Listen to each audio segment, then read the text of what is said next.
babe. I wanna throw back, babe. Is it just me? Don't you miss those nights sexing on the beach? Playing Isley Brothers in between the sheets. And now we're taking flights from London to Belize. And we're popping bottles, endless shopping sprees. Still sexy as can be. I knew you're still the only one for me. Yeah. I'm feeling lucky as can be. I'm excited for our future, but I love our history. Yeah. To the day that we first met, let's throw back. I really wanna know. Let's throw back. Let's go back. Let's throw back. Let's go. I wanna throw back. Oh, come on now. We were making love. To the first time we let's reminisce of the whip. We were making love. Making love. Come on now. Let's throw back. Oh, all I wanna do is throw it back. That's all I wanna do. Come on now. Let's throw back, babe. I wanna throw back, babe. Let's throw back, everybody. Let's throw back. If you love somebody, let's throw back. Talk about the love. Let's throw back. Let's throw. I wanna throw back. Reminisce on how it used to be. Oh yeah.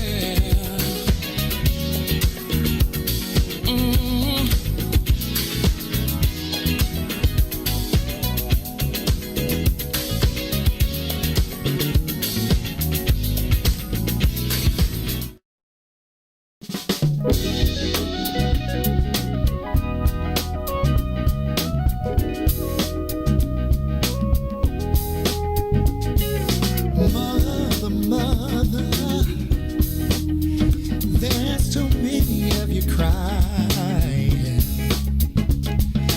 Brother, brother, brother, there's far too many of you dying. You know we got to find a way to bring some love in a day. Father, Father, we don't need to escalate.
WIFTBPM. For Ruthie Moore, for Todd Stroger, I am the host of the Maze Jackson Show, asking every single day, what's in it for the black people? And if you don't like it, you can still tell them Maze said, Mayor Lightfoot, man, we ain't accepting that.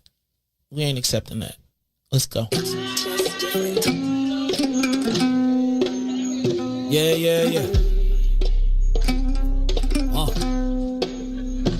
Let's get down to business and go ahead and address the facts. Man, Lightfoot seems more lesbian than black. Rahm Emanuel's another case. He was just as tired. 50 closed schools left much to be desired. Police had Anjanette naked on that body cam. They suppressed the footage so it couldn't touch a lot of hands. Reminds me of that 16 shots in that cover-up. Both of them similar, so I went and dug it up. George Floyd killed, a lot of riots happened in the town. Southside burned and they wouldn't let them bridges down. Grandmother sick, need a prescription and plus a couple groceries. You gon' have to travel just to get it now. COVID-19 out here shutting all the business down. Not enough SBA loans to even give around. So many failed businesses that you could put them in the pile. If you don't survive the pandemic, it's gon' sit you down. We sing, dance, play ball, entertain, and crack jokes. Government infested black neighborhoods with crack smoke. System that milked us so bad, we got lactose. Still trying to find out what's in it for us black folks. We sing, dance, play ball, entertain, and crack jokes. Government infested black neighborhoods with crack smoke. System that milked us so bad, we got lactose.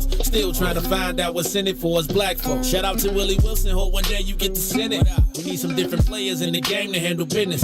Too many shady characters like Madigan and Blago. But when you really break it down, it's typical Chicago. City full of gangsters, it's what the land was built on. Same streets with hood legends, DNA get spilled on. Carjackers out here lurking, trying to get they steal on. Looking for a block to put them Hellcat wheels on. Lenders give bogus appraisals a red line. Car crackers out here getting minimal fair time. And up to seal carry, I stay with the pipe. But Illinois gun laws giving minimal rights. Stay up on the swivel, make sure I'm moving tight. Check all of my mirrors when I pull up to the light. Pick my homie up from out of town, man, he caught a flight. He was hella nervous, told him, shorty, this is a way of life. We sing, dance, play ball, entertain, and crack jokes. Government infested black neighborhoods with crack smoke. System that milked us so bad, we got lactose. Still trying to find out what's in it for us black folks. We sing, dance, play ball, entertain, and crack jokes. Government infested black neighborhoods with crack smoke. System that milked us so bad, we got lactose. Still trying to find out what's in it for us black folks.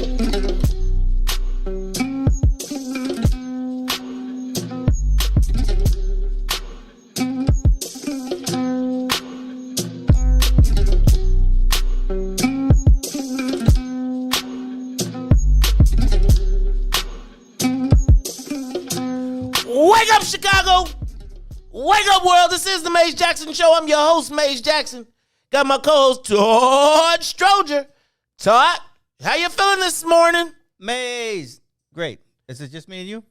It is just me and you, and actually we got Lil Ron, Lil Ron, right now we would be having some, like a little bit of music underneath us right now, so we'll be doing a talk over. So find you something like under there, look in the Sonia files. Hey, y'all, this is the Maze Jackson Show. I'm your host, Maze Jackson. Got my co-host, Todd Stroger, and in the building with us is Lil Ron. And so while we doing this, I'm going to do this very quickly before we even start. Stop the music.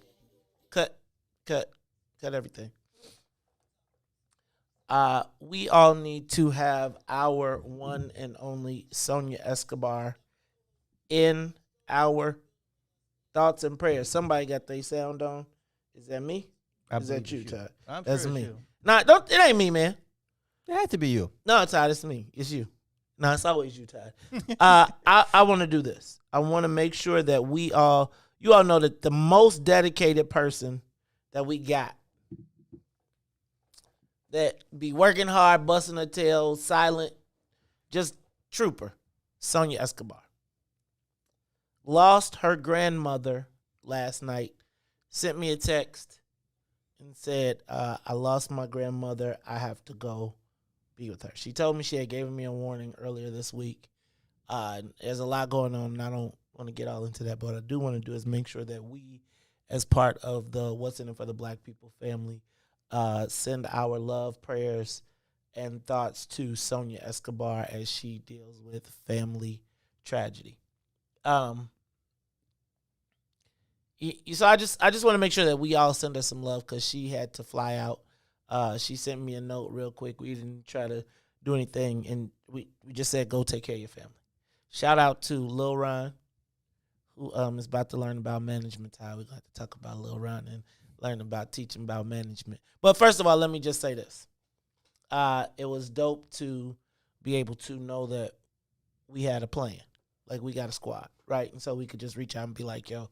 So I reached out to Lil Ron last night and like, yo, man, 5:45, next man up. Now, Todd, now let me tell you, you got to explain to Lil Ron what happened when you're in management. What happens when you're in management, Todd? How does it work? So back up, Lil Ron. Now, this is what you got to do because you're going to have to, this is actually good. This is good learning time, learning experience. So right now you should be playing an instrumental, not like anything with a song, but something like something like that. We could talk over and it'll be low. But so Todd, I'm gonna explain the experience. So remember, Lil Ron sent out the post. Did y'all see Lil Ron post? And he was like, "Congratulations, I was just named the operations and program manager for the for the Black People Media." So I'm gonna tell you, when Sonia called, I immediately reached out to Lil Ron because Lil Ron is now the no, I don't want none of him. I need some it's like them instrumentals that are like the hip hop-ish instrumentals that she be coming through the thing. You gonna have to start listening to my show. But anyway, so here's what. So I call Lil Ron. Well, I text Lil Ron because these millennials, they don't talk on the phone. You call them, they'll be like, "What is that?" You text them, they'll be bing, ding, ding, ding, ding, ding. Right. So I hit Lil Ron up. I say, "Hey, Lil Ron, 5:45, you on tomorrow?" But Lil Ron got promoted. It's Sonia and Lil Ron. So it's like two bosses. So Lil Ron next man up, but he's the new board operations manager. The whole you dig. Mm-hmm. So I say, Ron, you up? So he say, so does that? I said you gotta be here at 5:45, and he's like, so does that mean 5:45 to 3:00? And I'm like, nah, you the manager, dog. Right? Like you the manager. So you moved to management. You done moved away from, you're not one of the employees. You first of all, we don't have any employees. The only employee, but you the manager. So he was like, so does that mean I get overtime? I'm like, overtime? Todd, have you ever been a manager? Yeah, managers don't get, I don't know if I was a manager. Yeah, I was. I was a supervisor. Okay, right. good. Yeah. And no, they don't get overtime. Like, remember when there's like a strike? When there's a strike and everybody don't come? You know who got to work? The management. Right. Right? And it's like, that's part of the whole premise of the guarantee, right? Because in the guarantee, you know that you straight all the way around. You know that when it come, it just come. But then there's these times like this. So it was funny because I thought this was a learn. I'm trying to get Lil Ron ready for business, right? Like, I think he got potential to be a young businessman in the future.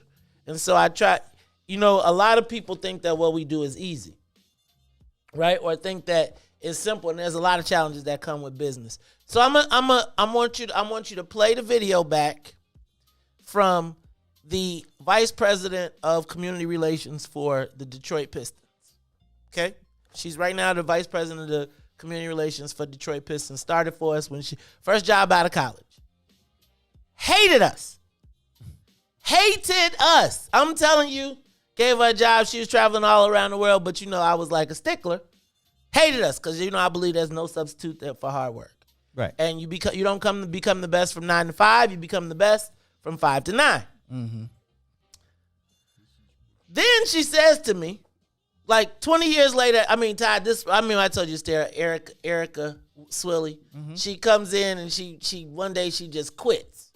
Just quit, no notice, no none. Quit to go work at a roller rink. Like, I work at a roller rink before I work for y'all anymore, you damn Jacksons. Mm-hmm. 20 years later, as she is picking up her trophy, she is on the floor celebrating with the Golden State Warriors after having done a stint at the Detroit Pistons and then being hired back as the vice president. She says, Mace, I hated you and Tennille, but the things that you taught me early on in business are the things that allowed me to succeed 20 years later. Right. So I will be relentless in the development of young Ronald Haynes. No mercy. None. I don't care. You can be mad. You can be sensitive. But one day, when you accepting your Grammy's going to be played out by, you're going to say, I hated Mace Jackson for, you're going to be listening. What is this you got? Who got a voice? Man, don't be playing these weirdo songs.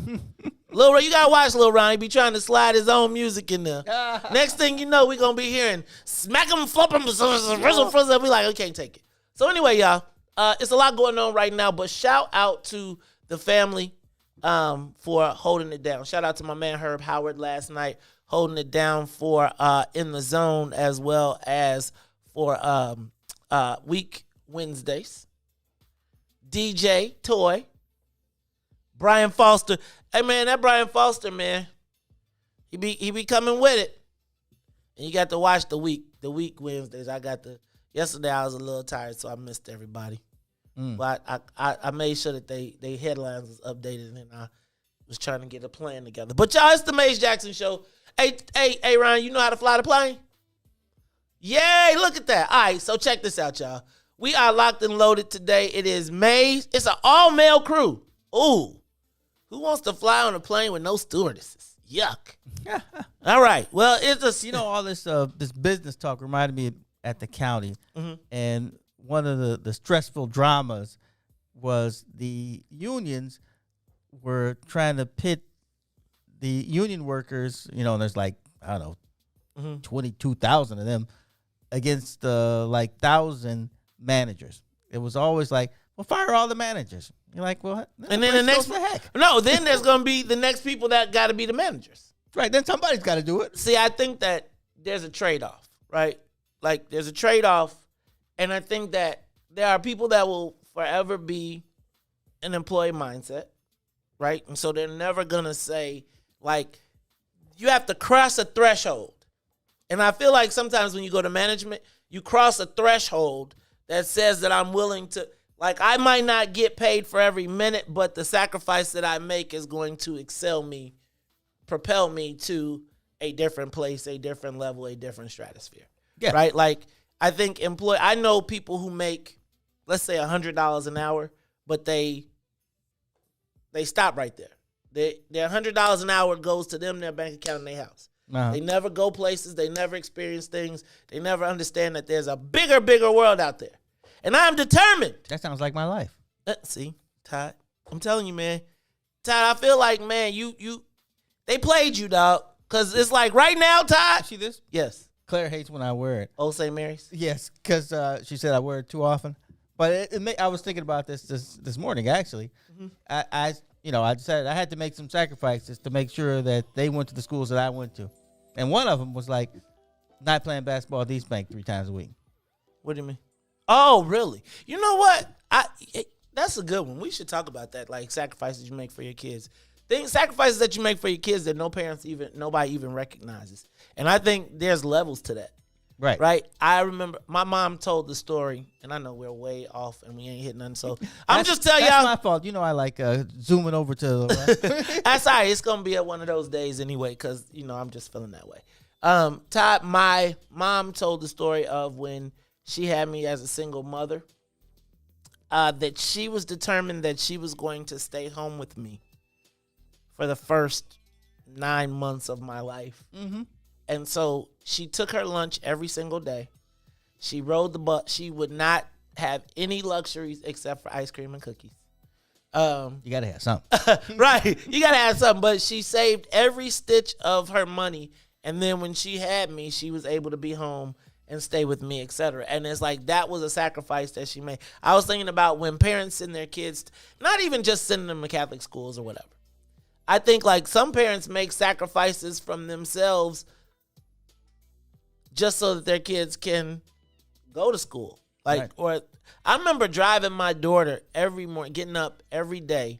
I own my own company. I could be there at 10 o'clock, 11 o'clock when I wanted to, and getting up at 6:30 every morning and driving from Ashburn to Skinner School on Adams. Yeah. And I remember if you have to cross the loop, that's a journey. It is a journey. It was. But it was what we were willing to do for our kids. And I think a lot of parents are willing to do that. That's why I think that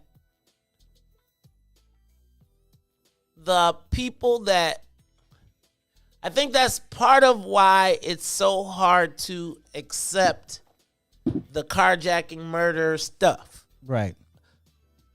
When you know kind of how much you've put into trying to make sure that your child escapes that lifestyle or doesn't have to, right? And I think like there's so many parents that are just trying to do that, just trying to get their kid over the hump. And then when there's somebody who don't give damn and they snuff yours, it's like it's just hard for me to find compassion regardless. Right. Just because it's like we're all fighting that same battle. It's like, but until you got your own kids whose lives you worry about walking out the door for somebody who don't care. It's a whole man, Charlie. It's not throwing away the shooter. It's the shooter is throwing away his life and somebody else's. And every bit of investment that you've made. Yes. I mean, God, like, I just think about people that even if you get on the bus and go to work every day and you get that check and know that check is not yours. Like I think like you have. No, I'm gonna tell you, man. I promise you. I was paying my bills and paying tuition, and I said, God, man, do you know what I could do if I didn't have to pay this? Oh, jeez. Do you know? I would be like, I'd be doing the show from the beach. I would. I'm gonna tell you, we'd have a vacation home, dang it. Oh, That's a mortgage. It's a mortgage in there. And I think about, man, I think about how many people do sacrifice for people who don't care. That I don't even know how we got there. All right, so Ron, let's do this though. Let's get the soul plane up to 60,000 feet. It's Maze, Todd, and Ron today. Little Ron, we up and away, 60,000 feet. All right, Todd. Oh, okay. You put the afterburners on. Okay, look, Antonio, I need you to go if you awake. Antonio or Lil Ron, somebody that's technically savvy. I was trying to figure out how to do this. I told y'all yesterday we were going to open up the NCAA bracket for the What's in It for the Black people, and today we need to get it filled out today. So I actually started a What's in It for the Black people NCAA bracket on ESPN for us. So I'm trying to get as many of us to be in the bracket so we can keep the updates, and it'll just be fun during the thing, and we'll like sign up as your Facebook name, right? Like put your name, put your name in there, but put your Facebook name in, so then we can also be shouting you out during the week and see who's the winner. And then maybe we could have something cool that happens for the winner. I don't know what the prize is. You think we got somebody out there? Maybe we could get like Sam Silk to give us a free meal for somebody. Maybe we can get the Woodlawn to give us. Maybe we get Sissy's Tacos. Like, you know what I'm saying? Like, yeah. Let's figure out this. Let's do this. But wait a minute. Tennille said, did you just knock out? I don't know what I did. But anyway, I need you to get on the page. It's on the not the Maze Jackson page, on my personal page. And I need you to go copy the link and get it. I don't know how I get it from my page into the chats so that everybody that we know can sign up and go do their brackets. It's pretty cool because then they do all, I do kind of miss when you had a pen and paper, when you took it out the newspaper and wrote it all in. Yes. You were more invested, I feel like, than when you could just click the button. I like clicking that button. That was some real work. I love that though. That was like the fun. Man, do you remember? Like I remember the NCAAs and having football's harder though, because you gotta. Well, for us, because you put points. So see, yeah, I like the NCAA because I like the NCAAs because it's like we all used to be. So did you have study hall? You mean in high school? We had study hall in high school. So one of my fondest memories of study hall in high school was getting the Sun-Times newspaper.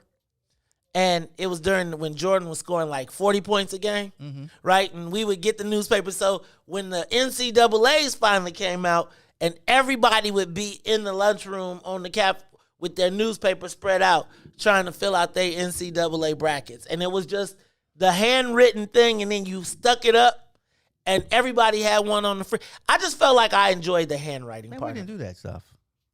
But I guess no, the white kids did. They just didn't invite you. That might be true. I'm just telling you. It might not have been quite as big as it grew. I mean, like in the late 70s. Well, I know by the late 80s, it was all the rage.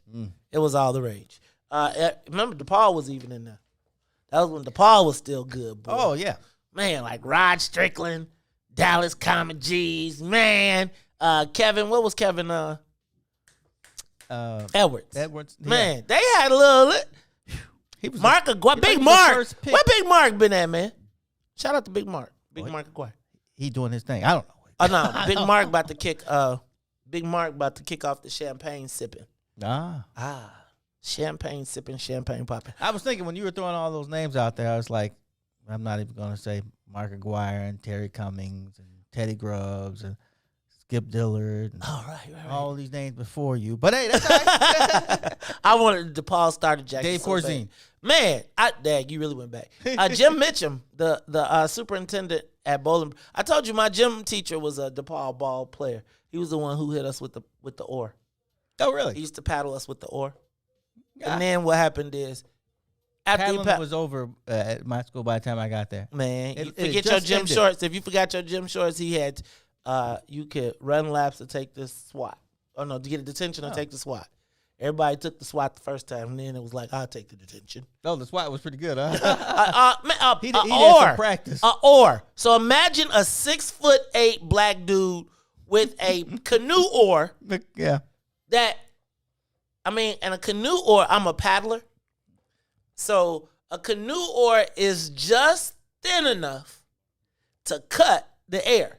So it's aerodynamic as it's coming down, but flat enough and wide enough to get your whole tail. You're going to remember. Thin enough to get enough, like, flat. So it ain't like a thud. It's like a flap. And you be like, Lord. Yeah, I'm through with this. All right, y'all. Looking good. All right, y'all. This is the Mace Jackson Show. Look, we're going to do this. We're going to take a quick break. And then after we take the quick break, we're going to run through these headlines. And then we're going to then we're going to go to the social media question of the day. Hey, y'all, keep our girl Sonia Escobar in your prayers. We'll be back. WIFTBPM.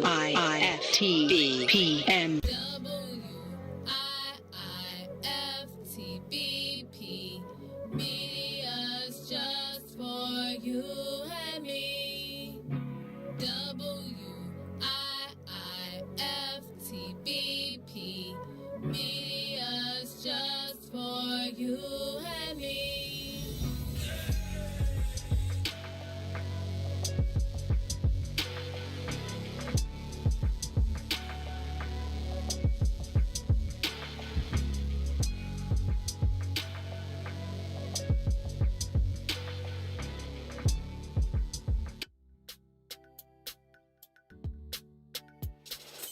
Sissy's Taco Bar Pop-Up is back with more hours and more days. Check them out at their new pop-up location at the Woodlawn, located 1200 East 79th Street. Sissy's Taco Bar offers authentic street tacos infused with international soul. Now every Tuesday, Thursday, Friday, and Saturday at the Woodlawn from 12 p.m. to 7 p.m. New vegan tacos have been added to the menu too. Visit sissytacobar.com for more info.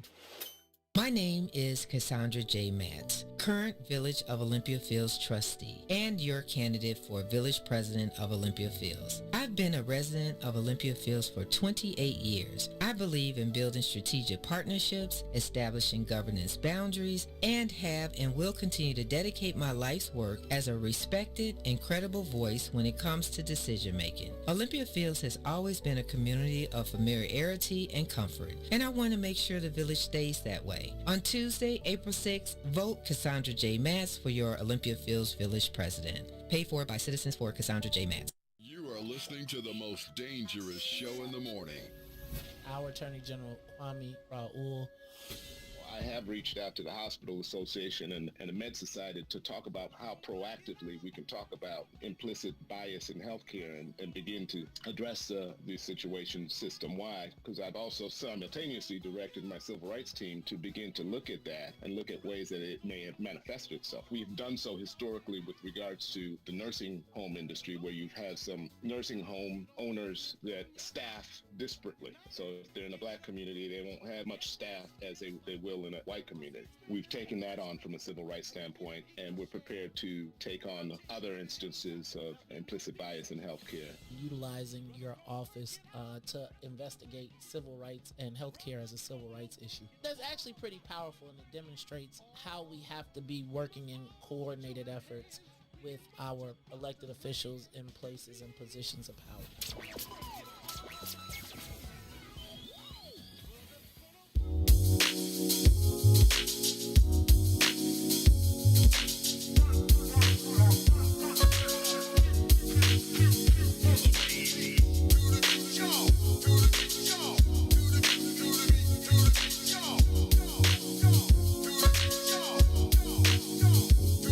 Can I find a way to escape this madness? Lift my people from all this pain. Raise my daughter to be a good woman. Live a life that's not in vain. It's not hard to explain. I want a life that's beautiful. Life that's beautiful. We don't trust them. They don't trust us. We don't trust each other. Conflict is a must. We got war abroad. We got war at home. Packing guns like cell phones. Need inspiration, rise up to hold it down. Sick of seeing young bodies laying on the ground. We got to organize like they used to be. You want to make it beautiful, you got to stay true.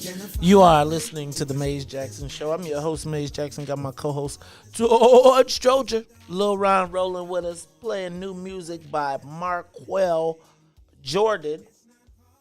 Man, I'm going to have to start, I'm going to start sending mugs invoices. I'm going to start sending mugs invoices. We going to have to be like, look now, y'all going to have to support the platform. I don't think you can even joke about that. Oh, wait a minute. Yeah, you can't. You can't. You can't joke what? Joke about what? Sending invoices for music. This ain't right. Hold on. Yeah, we're on. Oh, dag nabbit. You know what? Later in the day, you can probably go, but not now.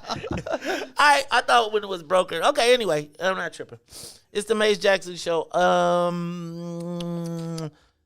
You know we on the soul plane. Check the back row. Make sure we ain't got a white lady and stowed away. Make sure this lady, Marilyn Hartman, is not somewhere on the soul plane. In case you do not know who Marilyn Hartman is, it is the old white lady who clearly uses her white privilege to get on planes. She said, I cannot. This is the lady who stowed away on how many planes at this point? I don't even know. Yeah, but boy. she keeps getting caught, huh? Yeah, I think she stowed away on 30. She stole. Okay. Do you know how many times they asked me for a ticket, a boarding pass, or something to get on the plane? How did she get down the ramp with no boarding pass? And she said, I can't get on the plane by myself. Someone has to help me. Do you feel obligated to help little old white ladies? Do they need papers? You know. Think about that. 30 times she's snuck on a plane. Since 9/11. It's one thing, Todd, to be... Back in the day, everybody could have got on the plane. Woo, boy. I told you that my cousin... The airport used to be the least safe place in the country. Because I'm going to tell you, my cousin... I promise you, I have a cousin who literally smoked cannabis in an airport in Kentucky before 9/11. In the airport. In the bathroom. In the airport. I know this for a fact. Uh-huh. And I'm just like, and now, all of a sudden, I can't get down the street. I can't get down the jetway. I can't even get I can't even get in a boarding line. Like, if I'm in boarding group 1, right? You know, white people be like, let me see your ticket. I'll be like, if you don't get your... I can pay for business. You literally can't get in there unless you have a ticket. But how about the people... You know, white people be trying to sneak a look at you ever been in so I'm not going to lie, y'all. I like Southwest. People talk smack, but I like Southwest. Especially if you can fly business or if you can fly, you can get the guaranteed first. They have a business class? Yeah, they do. It's not a business class, it's business boarding. Right? And so you get the business boarding, it ensures you get in the thing, you get your luggage, you get... Boarding is everything with Southwest. Right. So... but when you get in the first boarding group, white people be looking to see if you really supposed to be there or not. They be trying to look at your Check boarding your pass. stuff out. They be looking at their pass like, well, I'm 32. I'll be like, okay. Mm-hmm. I'm number don't be in the first 10. Oh God. Like in the first 10, white people be looking at you like, what are you doing up here? It's like, first of all, it's Southwest, dog. This is not Arab Emirates of America or whatever the heck they are. This is Southwest. But you know, that's like the sort of like the in between white people, not like the filthy. So that's their experience with first class. So they, you know, when they get their business class on Southwest, they doing it up. And they want to see, they be looking and they be talking out loud like, I'm 12, I'm 10, I'm 9. I'll be like, what number are you? Do I know you? Right. Do I know you? I mean, like, and what I love is when they expect that you're supposed to answer. Like white people ask you questions like they expect that you feel like you got to answer. Right. I'd be like this. Share a drink later or something? I'd be like this. You know, I will be the first one to look you dead in your face like. And when the old white lady privilege, I'm telling you, like the old white ladies be the main ones I'd be avoiding. Because the old white ladies was the ones, you know, was throwing rocks at Dr. King. Go out there, honey. You go on ahead. Mm-hmm. You take care of, you protect our children from them coloreds. I told you about that time I went to Target in Niles. You weren't wearing that because everyone would have stopped you. No, I had a suit on. Mm-hmm. I had a suit on because it was when I was director of urban marketing at Coca-Cola. But, you know, and I had to, like, when I was in Niles, I had to wear a suit and tie. And then, like, when it was time to leave, I'd go in the bathroom and put on my hip-hop clothes and sneak out the back door, jump in my Navigator, and go to the city. But I was in Target in Niles. And I just hear, boy, you over there. Boy. Boy, you. So I look, old white lady. I need you to reach up there and get that iron for me. Boy, do you hear me? Man, I looked at that old white lady and just left her standing there. Now, I was really bound to curse her out, but then I thought, like, I'm in Niles, I'll be in jail in like 30 seconds. So, but it's like I feel like they feel like they have a level of privilege, especially as it relates to how they interact with us. The best thing, so I want you, oh, by the way, tomorrow I'm going to be rocking my What's in it for the Black People hoodie. And don't forget, I'm going to have a What's in it for the Black People apparel special. I'm going to get you a hat or a beanie, a t-shirt, a hoodie, and a face mask for $100. You get all that. You can be with the but out. But I'm going to tell you what, when you wear it in the airport, let me tell you what you want to do when you want to wear your wiftaba on your travels. Because when you wear your What's in it for the Black People when you get in the airport, it's the white people be looking like, what? And the black people be giving you the, hey. I told you, I remember one time, like, I done been to places at the airport where I done got free food, free all type of stuff. Black people, and go somewhere like Atlanta or go somewhere where the black people are oppressed, right? Where they like, hey, dog. Like, right, where the What's in it for the black people in the airport in Florida or Texas? And the black people like, I can't rock it, but hey, come this way, man. I got you. Right? Free coffee, all type of stuff. So look, y'all got to get y'all What's in it for the Black People gear pack. Is it? I'm telling you, the hoodie's fresh. Now you know I got the logo. I got two types of hoodies now. Don't get the one you want. The one the pack go up when you get the branded logo on the side though, like the embroidered patch. That one is a little bit more. That's a little bit more. We'll have to talk about that one. But don't forget to get I'm going to have a $100 pack. Get you a t-shirt, a hoodie, a face mask, and a hat. I might even throw in a What's in it for the Black People writing utensil. Got some nice pens too, y'all. It's going down in the world.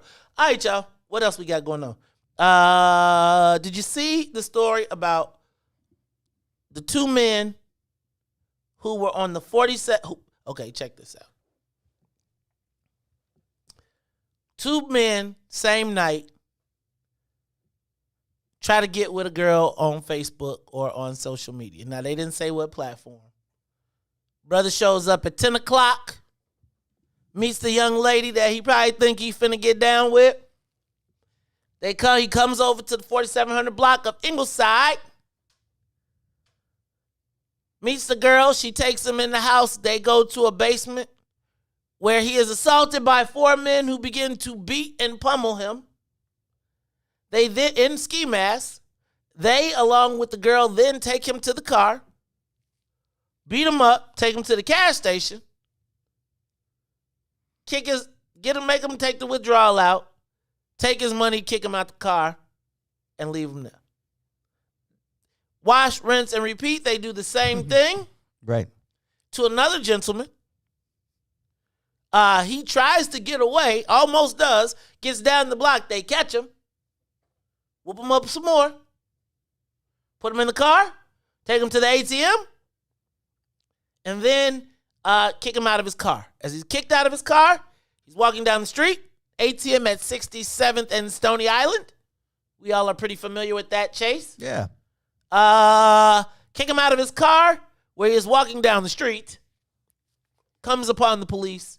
The police find out what happened, and they find the 4 in the car along with the young lady.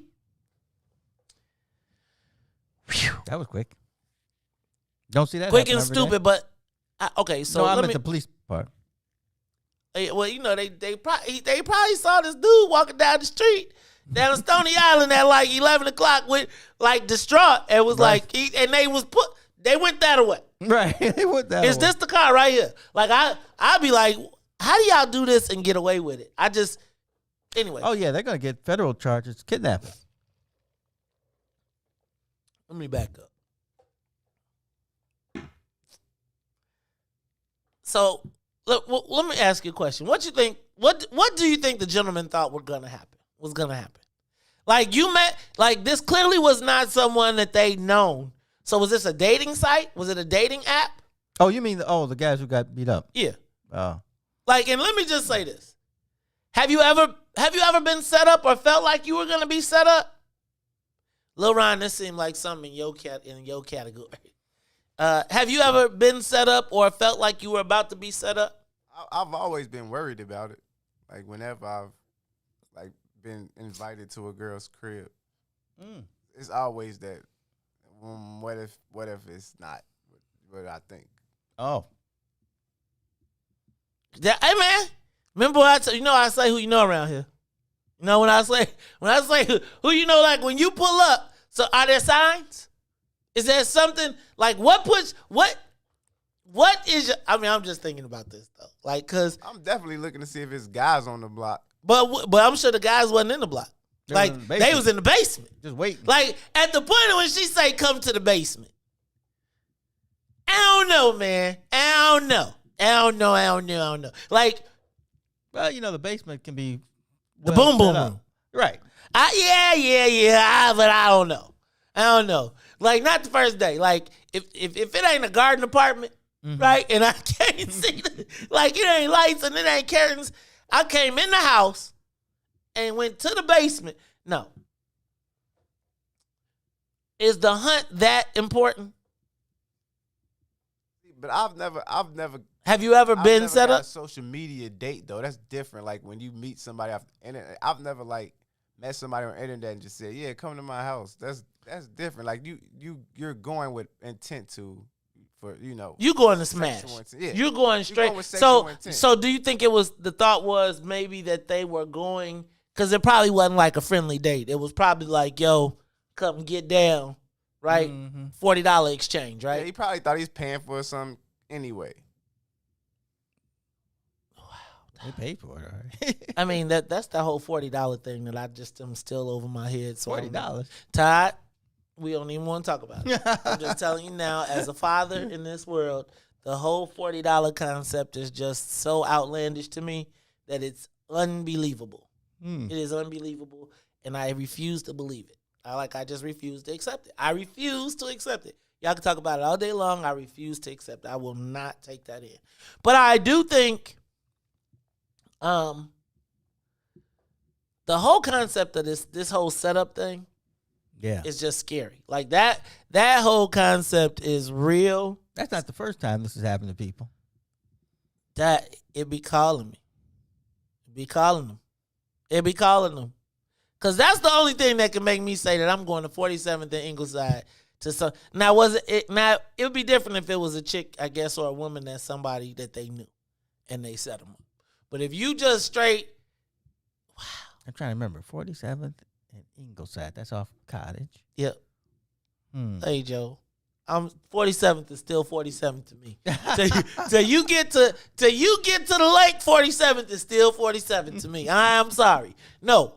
Are there telltale signs of when things are gonna go to the left?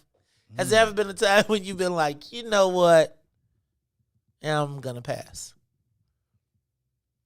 Lil Ron like, nope. Hey, when your spider sense is tingling, it should tingle sometimes. Man, all right. Is that? I've seen enough movies. I've seen more movies than LeBron, so. Yeah, I've done some pretty dangerous stuff. You've done some pretty dangerous stuff? Like what? Wait a minute. Like taking a bus from Roseland to 55th and Damon at 11 at night. For a woman? You took a bus? Bus and the train. Was she there? Yeah, she was there. Was it worth it? It was worth it. Okay, nah, dog. I'm sorry. All right? If it requires public transportation, I'm passing. People have been doing this forever. It be called. Yeah, I mean, I know tons of people. That what? Like what's the latest? Well, they would go to the projects that they didn't belong in, and they didn't live there. They'd go see people. It could be a little rough, when you're an outsider. They'd be like, who you know around here? And then you going up in the projects and you dating somebody else's date. Yeah, somebody else like, hey, or somebody might like your date. Man. Hey, we should have an all male show. We probably gonna be in trouble today if we keep this up. Okay, we need some estrogen in the room because this could be bad. I don't know, man. I just don't. But Janine and I met on singleblackchristians.com. At least it wasn't farmers.com. Yeah, right. All right, y'all. All right, what else we got on the list? Todd, did you see CPS? Okay. This was a good one. This was a good one, and I really wish I had the audio for it. Can I tell you how much I love Dr. Janice Jackson? I love Dr. Janice Jackson because she keeps it real. So yesterday, CPS sent out a memo suggesting that school would return. Students will return to school. High school students will return April 19th, which is the beginning of the fourth quarter. And after sending out the letter, she got Jesse Sharkey released a statement saying that he felt that the letter was unilateral and that he was upset that they had sent out the letter, that the decisions were made unilaterally, and that the teachers hadn't agreed to what they were saying. They were suggesting they would not return to school until it was safe.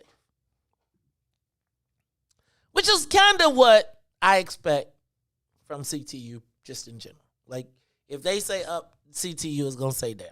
It's just the way it is at this point. This is the Marxist stuff I'm talking about. What? You throw a firebomb whenever anybody pokes their head out. So, threw a firebomb. And then, this is when Dr. Janice Jackson, and I swear I wish I had the audio for this.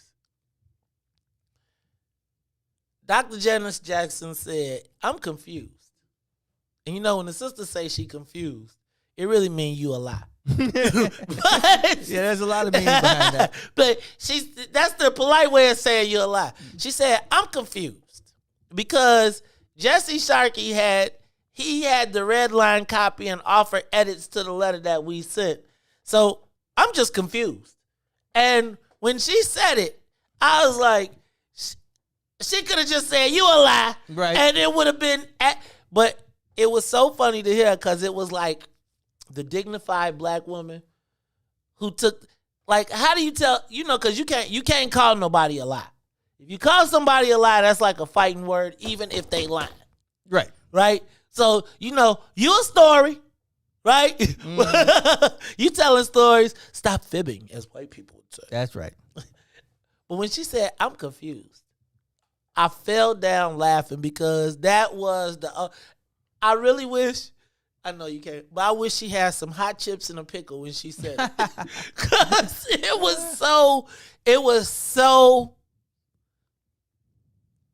what I love about the fact that she always carries herself dignified, right? But still, you can always see the sister come through, right? Like you could be like, "Oh, there go the sister right there."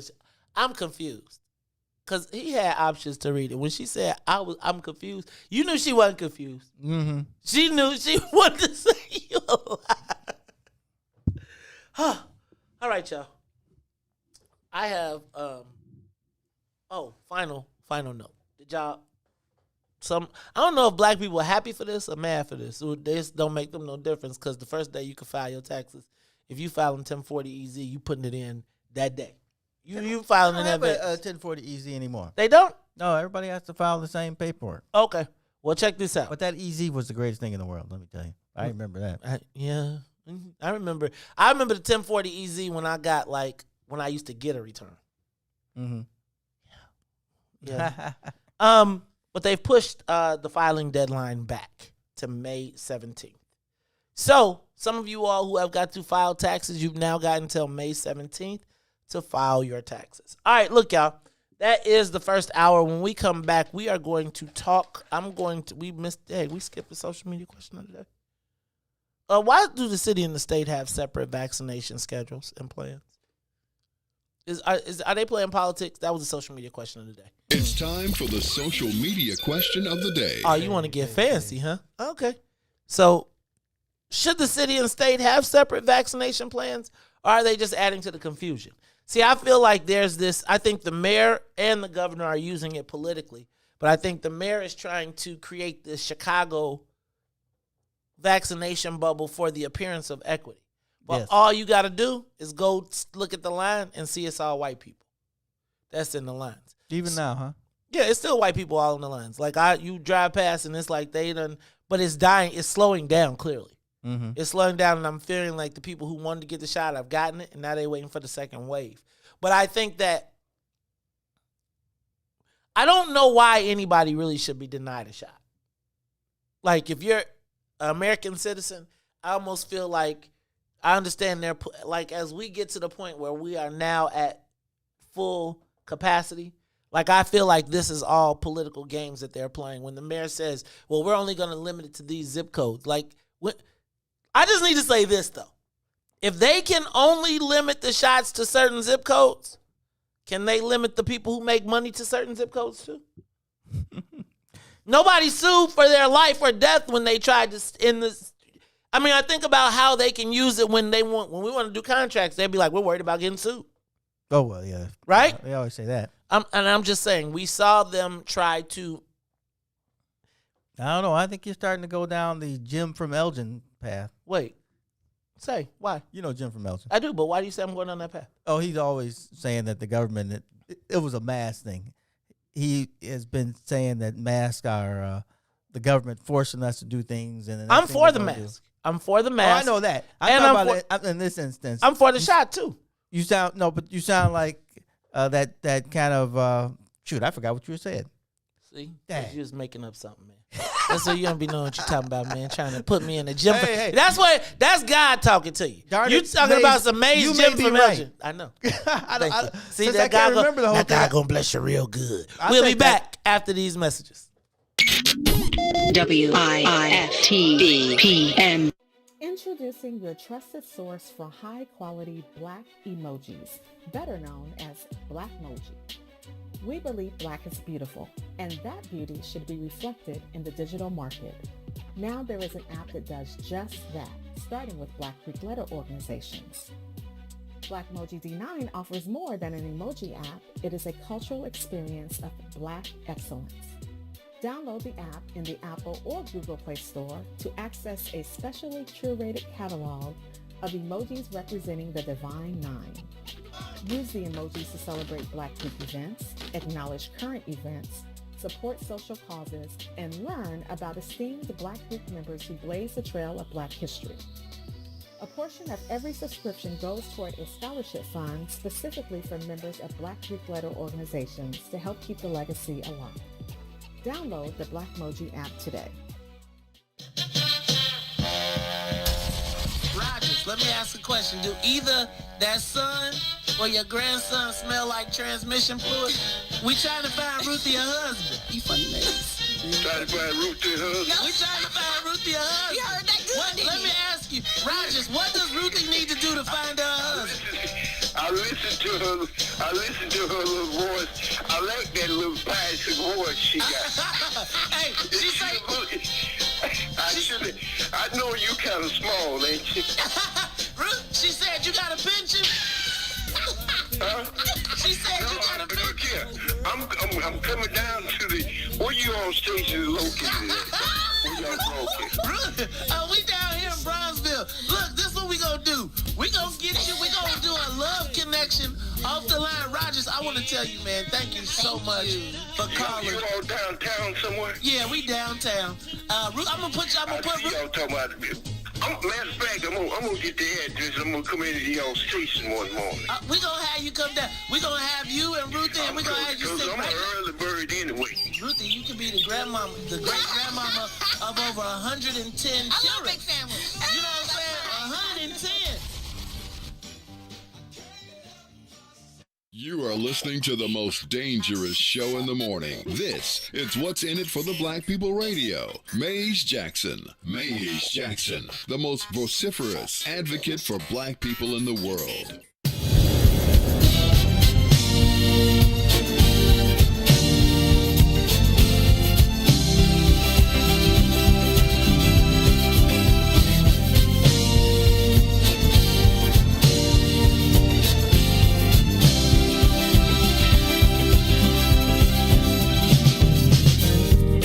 What about my love? Seems you have forgotten love. I do believe that something went wrong somewhere.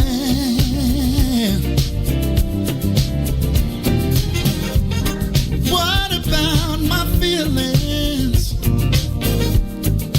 Do they mean anything at all? You got me so in love, I'm too blind to see. And that you got my love, now you wanna put me down. And that you got my love, got me standing on shaky ground. What about it, baby? What about the days and the nights we spent? What about the love we made so sweet? Are you sure you wanna live? Think it over, baby. 'Cause girl, I believe. I think you just might wanna change your mind.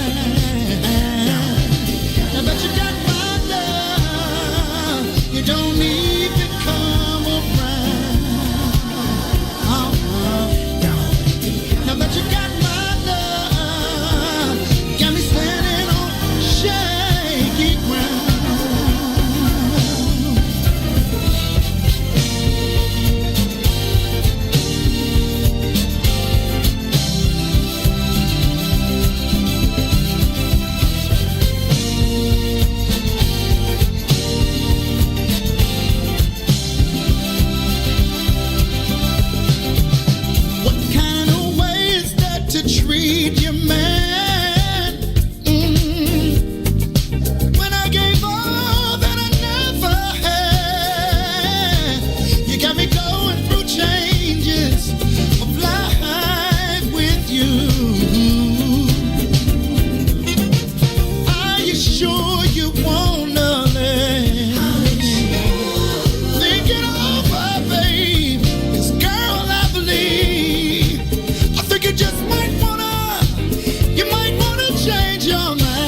Put your hands together. Put your hands together.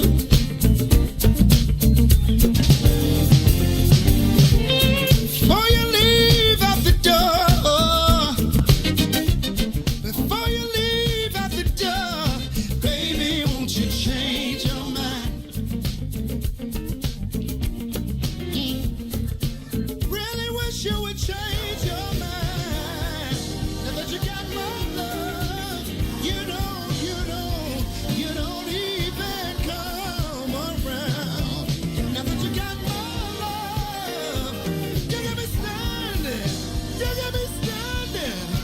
on shaky ground. Now that you got my love, you don't come around. Now that you got all my love, you got me standing on shaky ground.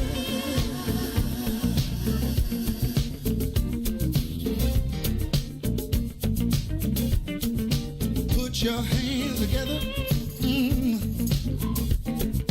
Put your hands together. Oh my! I had a conversation with her. This is how it went. Before you leave out the door,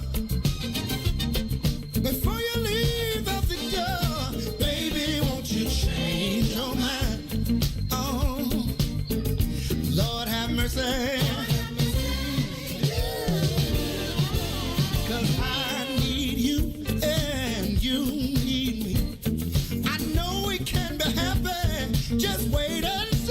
Baby, won't you change your mind? I'll do better if you change your mind. Now that you got my love, you don't even come around.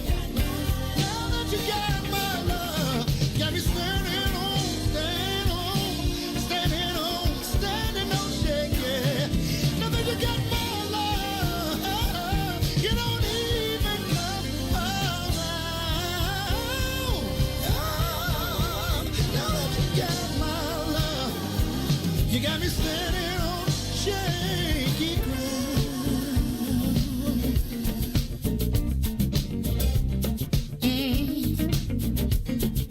Baby, won't you change your mind?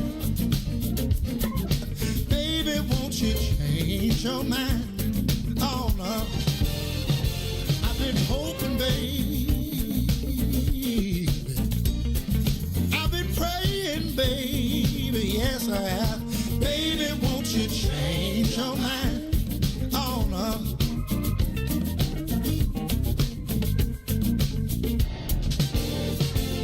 I've been hoping, baby. Yeah. I've been praying down on my knees, praying that you change your mind. Oh, Lord have mercy. I'll do better if you change your mind. You are listening to the most dangerous show in the morning. This is What's in It for the Black People Radio. Maze Jackson, the most vociferous advocate for black people in the world.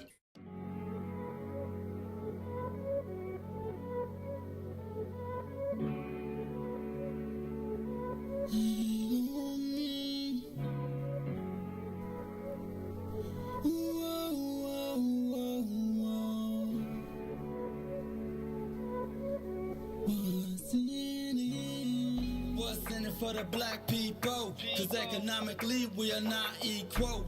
Waking up to lies, can't doze no more. I told y'all this, that dangerous show. Don't go to church if you ain't trying to help us. Don't even try to be around and can't protect us. We see the lies of the politicians. We need money, no symbolism. It's Maze and Sonia and Ruthie and Todd explaining how we all come from God, giving us tools to beat the odds. If we're united, our movement gon' start. They ain't trying to help us, they ain't trying to do nothing. We gotta do something, we gotta stop running. It's time to confront the problem. Really, you expect your oppressor to solve us. What's in it for the black people? All the lies we didn't heard before.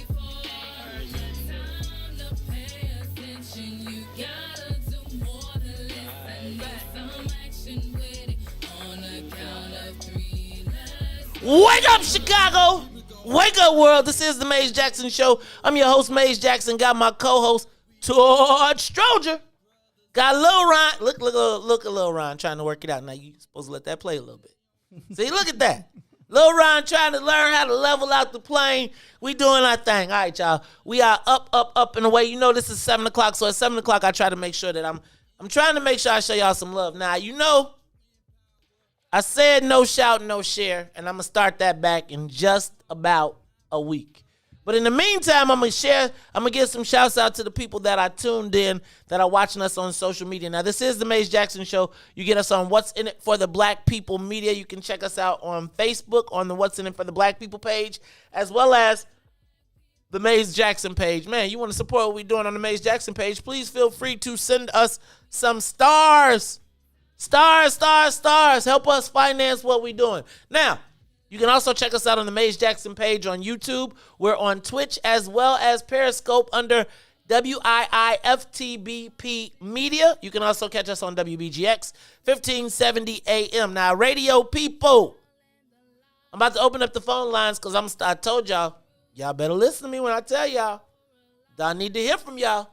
If you tuned in on the radio, I might want to hear from you. So, Lil Ron, in a minute, I did it again. I could have opened up the phone lines while I was too busy singing Dante Hall. Baby, won't you change your mind? That's my jam, man. I'm going to tell you. I can't wait till we really get back because I want to do a show and I want to have all the concerts with all of the people. Did I tell you I was with Rona Money yesterday? I seen the stars of Rona Money came through yesterday. Oh, really? State Senator Ricky Hendon and Brother Earl, who had the dreads, who got the fishing pole in the boat, right? Man. Shout out to Senator Hendon, too. And shout out to my man Doug. All the people, you know, when they come, they all bought they What's In It for the Black People gear yesterday. Oh. So y'all holding out. They come in, they walk in the door, be like, yo, what? First of all, let me get some of that candy. Because they got some old school. Big Swill got old school candy. Mm-hmm. He got like all the old school candy. Did y'all fill out Book of Dawn's candy question? Candy Crunch, what's y'all favorite old school candy? They was ordering 9 laters. They was eating up the 9 laters, the Long Boy coconut chews. Wine candy, man. Man, they was like, where the wine candy at? Mm-hmm. Man, you know, I used to not be able to get wine candy because it was called wine candy. I was grateful that it got named Jolly Ranchers. Right. Because you say, Mama, can I get some wine candy? In the then you moved to Bolingbrook. That's when I found out it was Jolly Ranchers. Ah. Jolly Ranchers. And when I moved to Bolingbrook, I found out now laters was actually now and laters. Give me some now and laters. I thought it was NAWALATAS. Exactly. Now and laters. All right, y'all. So I'm gonna tell y'all, you gonna get the $100 holla box? Y'all better get y'all a $100 holla box. I'm telling you, you get you a sweatshirt, a hoodie, a What's In It for the Black People hoodie official. You get you a What's In It for the Black People t-shirt, a What's In It for the Black People face mask, and a What's In It for the Black People, your choice of a Scully or a beanie. I think I'm going to rock the whole outfit tomorrow. And then you can see it on me and get it on you. And I even got smaller sizes and larger sizes. Oh. Right? Nah. That's what I used to hate about the golf outings. What? They only had extra large? Or extra. Right. Yeah. They always do extra. You know what? So I started with medium. I went all the way down to schmedium. Just in case some of these young, these young people be wearing schmedium. I'd be like, dog, you're a large. No, I wear schmedium. Give me a schmedium, please. I'm like, that's why, like, dog, is that what's going on with these pants too? I'd be like, how is everything you got on too small? And why don't you just put your drawers on top? Yeah, right. Put your drawers on top and then put your pants on underneath and just call it a day. There you go. How about that? All right, y'all want to know where y'all can buy it? I'll tell you, it's a secret pop-up location. Because Big Swill won't let me open the doors yet. Now, let me ask y'all, if it was at a secret location, would y'all come to the secret location and got it if I told you where it was? I don't know. I don't trust you. You may try to kidnap me. I promise you it won't be a basement. And no, check this out. So, like, here's what I need, right? I need y'all to support the gear, but it'd be like, it's a pop-up location, so it ain't all the way ready. Mm-hmm. But the gear is ready. So I want to do the $100 holla packs. right? So you come get your joint, and then we can have us a whole Wiftaba like crew. And then once I get it, then I could re-up, and then I could do colors. And then I'm going to flip it up. See, I got to start, because you know I'm a small business. Like the What's in it for the Black People apparel line is going, one day I'm going to help y'all going to help me grow it. They ain't going to stop knocking my stuff off. That's all right, because my trademark is coming back. Wiftaba Media. Okay, can I say what's up to some people? I know I'm all over the place today. I'm all over the place today, y'all. Y'all gonna stay with, y'all rock with me though, okay? Bear with me. Lil Ron, how you the first person I see up here talking about thank you? No, thank me. No, I'm just playing. Shout out to Lil Ron. Thank you, Lil Ron, for being here. 5:45. He was like, I've been here. Like, don't, hey man, get it cracking. Don't be asking me questions. Get in here and get cracking. You supposed to know what that is. Shout out to Sybil Jackson. Shout out to Blake Turner. Hey, Blake. So, can I tell y'all, Blake, I was checking out your social media. Boy, them other people was a little salty. Shout out to Springfield Land Fair and my guy Blake Turner, my frat brother Blue Five, who has got to have one of the most dominant, winningest programs ever. I mean, he got kids in the pros. That's got to be good. You know, I don't ever think of the country. I don't ever really think of downstate basketball, but they really got some, you know, downstate Illinois got some basketball too. You know, Johnny Bobby Gill was bragging on the Illini because they be having all the Peoria pride. Yeah. There's a lot of Peorians that make the Illinois team too. Remember Howard Nathan? Yes, I do remember Howard Nathan. Man, remember he was like supposed to be the second coming. Dang. Sergio McLean was the guy. Sergio was the man. I remember when he was down there too. All right, shout out to Caesar, man. Shout out to Deborah V. Wilson. Boosie Latham. Boosie, you watching us on the Peloton? I mean, a lot of black people got Pelotons, man. I'm still trying to get me a regular bike. Shout out to my man Ronald Rulag. Ronald, hey man, you gonna have to hook me up on that sandwich. One of these days we're gonna have to grab lunch at the Italian joint. Get us one of them sandwiches so you know about the hookup. Anthony D. Muhammad, unofficial president of the What's in It for the Black People chapter in Atlanta, Georgia. Hey, Joe, get you a vest. Man, I'm coming down there, but I'm going to need some security. Because, you know, I'm nervous about these white terrorists running around. They still haven't declared that a hate crime, by the way. Alvin E. Norton, I'm telling you, Alvin. A back and forth with somebody about that. What about? Not much back, but I said he said it was a sexual thing, and he was trying to destroy women because they made him aroused. He didn't care what kind of women. But it was just found him at the age. I'm gonna tell you, that's that. He did shoot 2 white women too. So Celine told me what it was called yesterday. I'm involuntary invol-cell or something like that. It was involuntarily celibate. Yeah. Right? That's what I'm telling you. You gotta watch Todd. We gotta make sure. We gotta get Hans a girl, dog. Let me know. I got the hookup. You know what I'm saying? $40 holla. Hans is a Christian. Onward Christians. That's what we trying to get his soldiers marching anyway, though. Onward Christian soldiers. That song takes on a whole new meaning. Yeah. Nyla Lore.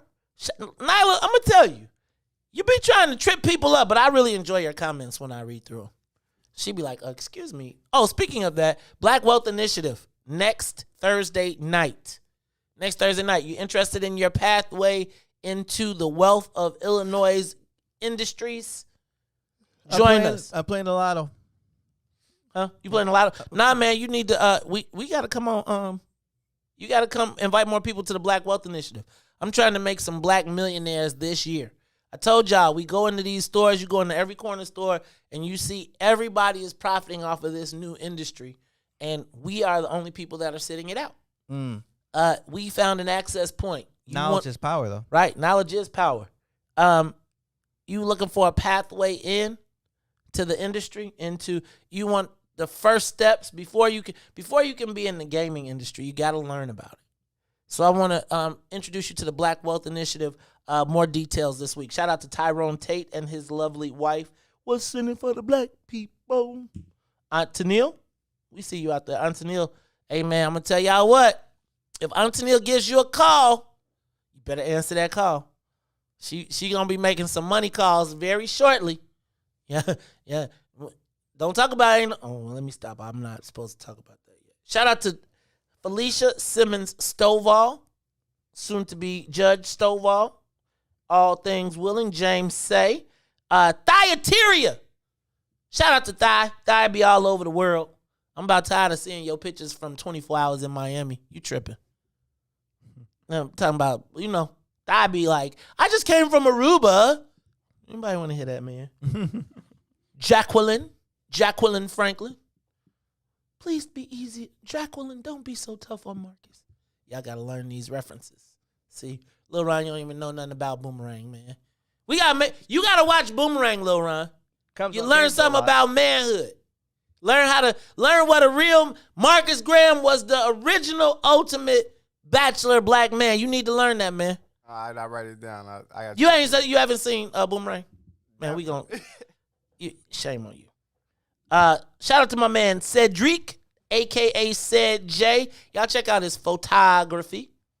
I've been seeing this dude. Hey, man, he was shooting for Floyd Mayweather the other day. Shout out to Lisa Cooper and the ladies of Sigma Gamma Rho and the Pretty Poodles. Erp, or whatever y'all say. Yep. Oh, yep. I didn't mean to call y'all call. Don't start, Lisa. Don't start with me.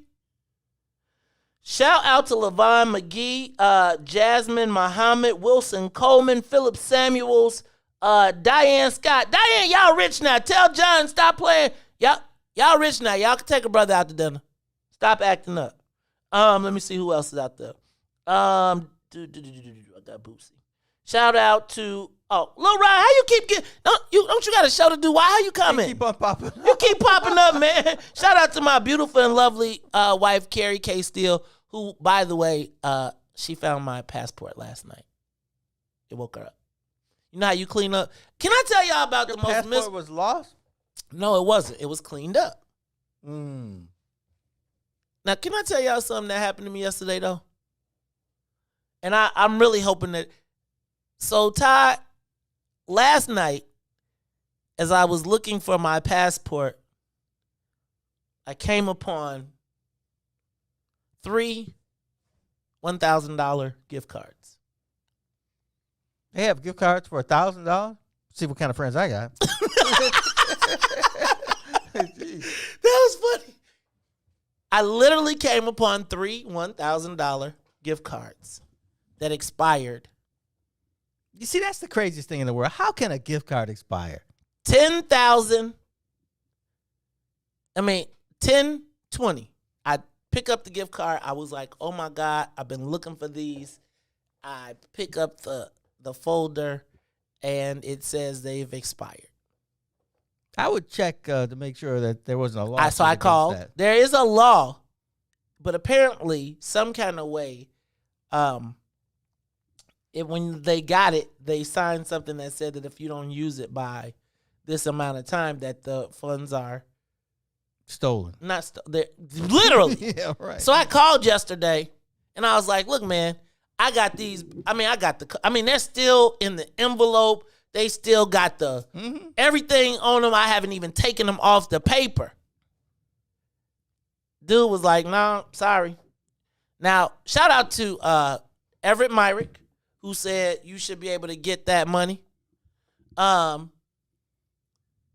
He told me that I should be able to claim it as lost dollars from the. I remember Illinois passed a law that said your gift cards can't expire. Yeah, I remember that. But I don't know what the application is, and I figure like the bank has got some get it? loophole in there, and then they was like you could go to.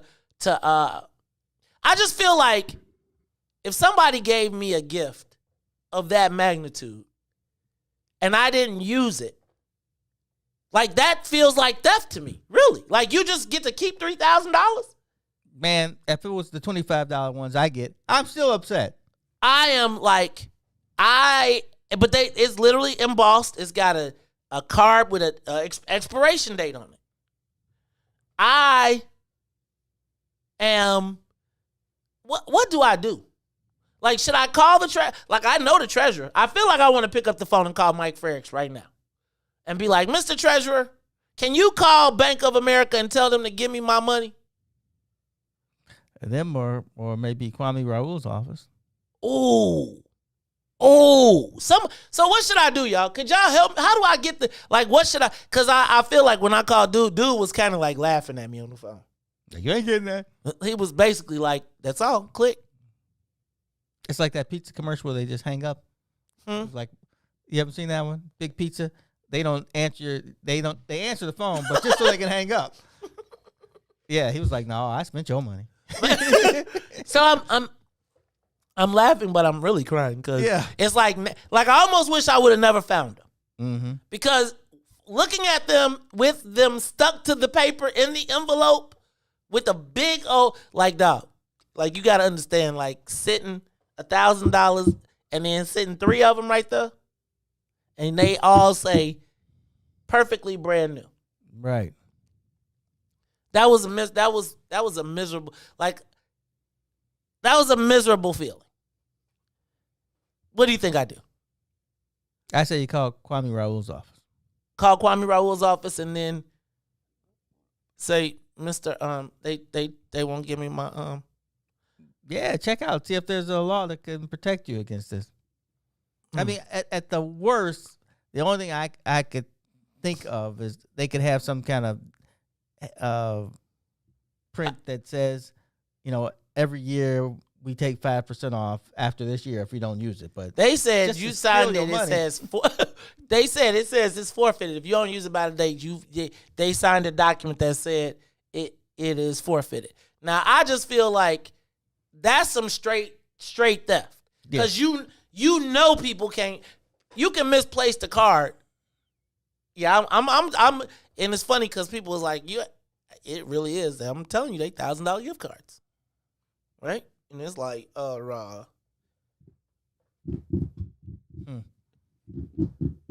I could stay on the radio for another week with that. Help me, someone. Do we have any elected officials out there that could really do something? Like Attorney General Kwame Raoul, that's my man now. Treasurer Frericks. Don't forget the people. I know Mike Madigan's not here anymore, so you're already in the unpopular club, so you can come over here and help me out. You're already. Right. The purchaser, it was a gift. The purchaser agreed to it. It was the purchaser put the money down, so they said, I don't care if you don't get it. No. We gave it to you because, and you can't really go to the purchaser and say, could you? Yeah. Well, the problem with that is, I like to do this, and these are the rules. How am I going to get around them? I mean, the person who purchases the card. Yeah, but the purchaser, I don't really want the purchaser. At the time they buy it. It's not like they're like, yeah, I don't I've think got another avenue. Yeah, I don't think anybody thinks I don't think I would ever sign something that says that if you don't use it, if he doesn't use it with what if I didn't have nothing to spend $3,000 on? Right. They're going to make you spend them. They're going to it wasn't a stimulus card, right? It was a gift and put in a secure way so that I wouldn't get knocked. We live in a cashless society. I'm upset, Todd. Yeah, if the business went out of business, what can you do? But if it's still there, buy some. Yeah, I gotta get. I know, Lisa, I didn't agree to the gift, but if the gift person, I don't know, man. I just need some help. Really, honestly, I'm gonna bring them in. No, Tennille, you can't. Look, Tennille's taxes are really. Tennille says she want 1/3. You ain't a lawyer. Dang. That should get you a Johnny money Cochran. Back, see, that's how black people do you. I just need some aid and assist. I need somebody to help me get. See, I'm around here trying to buy a Tesla charger, right? A supercharger to be attached to somebody's house, and I'm all like, I'm getting taxed. Brother around here trying to do the thing for the peoples. what do you want a Tesla charger for? I don't want a Tesla charger. All right, y'all. This is the Maze Jackson Show. She like, that's okay. I could buy my own Tesla charger. You give me that $1,000. Yeah, boy. I could buy me 3. Nah. All right, y'all. This is the Maze Jackson Show. I'm your host, Maze Jackson. I was planning on talking about CPS and Loretto Hospital this hour. So we're going to still do it. First of all, CPS, not so fast. CPS says April return, mid-April return. CTU says not so fast. I'm going to tell y'all now, I am having teacher fatigue, teacher strike fatigue, teacher people fatigue. I got COVID fatigue. I got everything fatigue. So if we going to open up the schools, I feel like why didn't they knew they was going to have to open up high schools when they was opening up all the other schools. Mm-hmm. So why are we about to have another debate over this? But then I think the teachers union has some very credible points, which is I was on a call yesterday that says that like people are acting like we're at third base when we're really at first base in regards to this pandemic, right? It's like we've now figured, but we don't know if this is an annual. You gotta write this is a flu, how many variants, and all of this different stuff.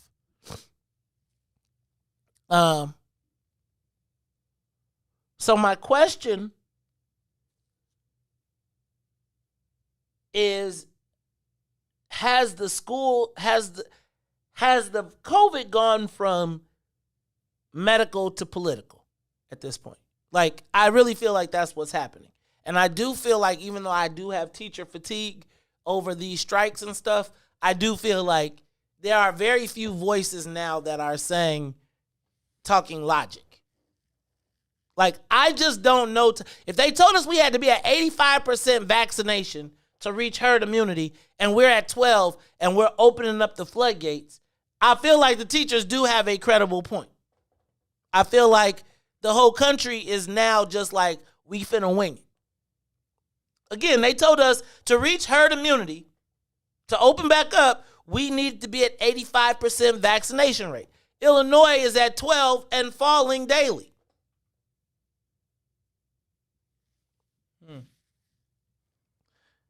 Now let me tell you why I really want to talk about this though. What would you say if I told you that 1/3 of all students in school that are in class are being taught by a teacher who's at home? Let me say that again. 1/3 of all students that are in class are being taught by a teacher that is at home. I had no clue that was happening. I.e., the teachers have not returned, the kids are sitting at desks, and the teachers are teaching them 1/3. Now, oh, you mean the kids are in the classroom? The kids are in the classroom. Oh. The teacher is at home. That is happening in 1/3 of the schools right now, with a majority of it concentrated on where? The black schools. Now, let me tell you this one. Did you know that 7.4% of the students have no teacher at all? Well, they do. Exactly. We'll be back after these messages. WIFTV-PM. Everybody's talking about the all-new Sam Silk's Chicken and Fish. Place your order today for a delicious meal. The chicken and fish are fried to perfection, featuring a wide variety of catfish, perch, tilapia, whiting, and shrimp. Now it's your turn to see what everybody's talking about. It's the all-new Sam Silk's Chicken and Fish, Chicago's newest spot for a delicious meal. Stop by at 2537 South Wabash in the South Loop, or get contactless delivery from DoorDash, Uber Eats, Grubhub, and Postmates. For more info, call 773-807-9010, 773-807-9010. Sam Silk's Chicken and Fish is open just in time for lunch, or take it to the house for a delicious dinner. It's Chicago's new spot for perfectly fried chicken and fish. Don't wait any longer. Try it today. Sam Silk's Chicken and Fish, 2537 South Wabash in the South Loop. Sam Silk's Chicken and Fish. tuned into Minding Our Black-Owned Business here on What's in It for the Black People Media. Miss Chimelita Tillman. The great thing about what we do at the Harold Washington Cultural Center is that it doesn't just resonate on the South Side, in Chicago, in Illinois, in America. We're in 12 different countries with emergency preparedness programs for institutions and theater schools, as well as curriculum and stage plays. We are the only theater in the country that takes a delegation of students to the Tony Awards every year to get the full Tony experience. So that's everything from seeing a play to hanging out with Broadway actors to going to the grand gala at the Plaza Hotel after. I'm very proud of that. And when I say the only theater, I don't just speak for Black. I'm talking the only theater that pays for everything. We book their flights, we get them dressed, we put them in hotels, we feed them, and we burn them out because when we go to New York for the Tony Awards, and for those who don't know, the Tony Awards are the highest coveted award for Broadway musical theater. It's like the Grammys of theater. That's a huge deal because one, it's not cheap to do that. Two, this is something that even those that are professionals, there are people in Broadway who've never attended the Tony. So that's one of the things I'm very proud of. Oh, baby. I mean, I know that you're here with me and everything, but since you just left a few hours ago, I've just been going crazy.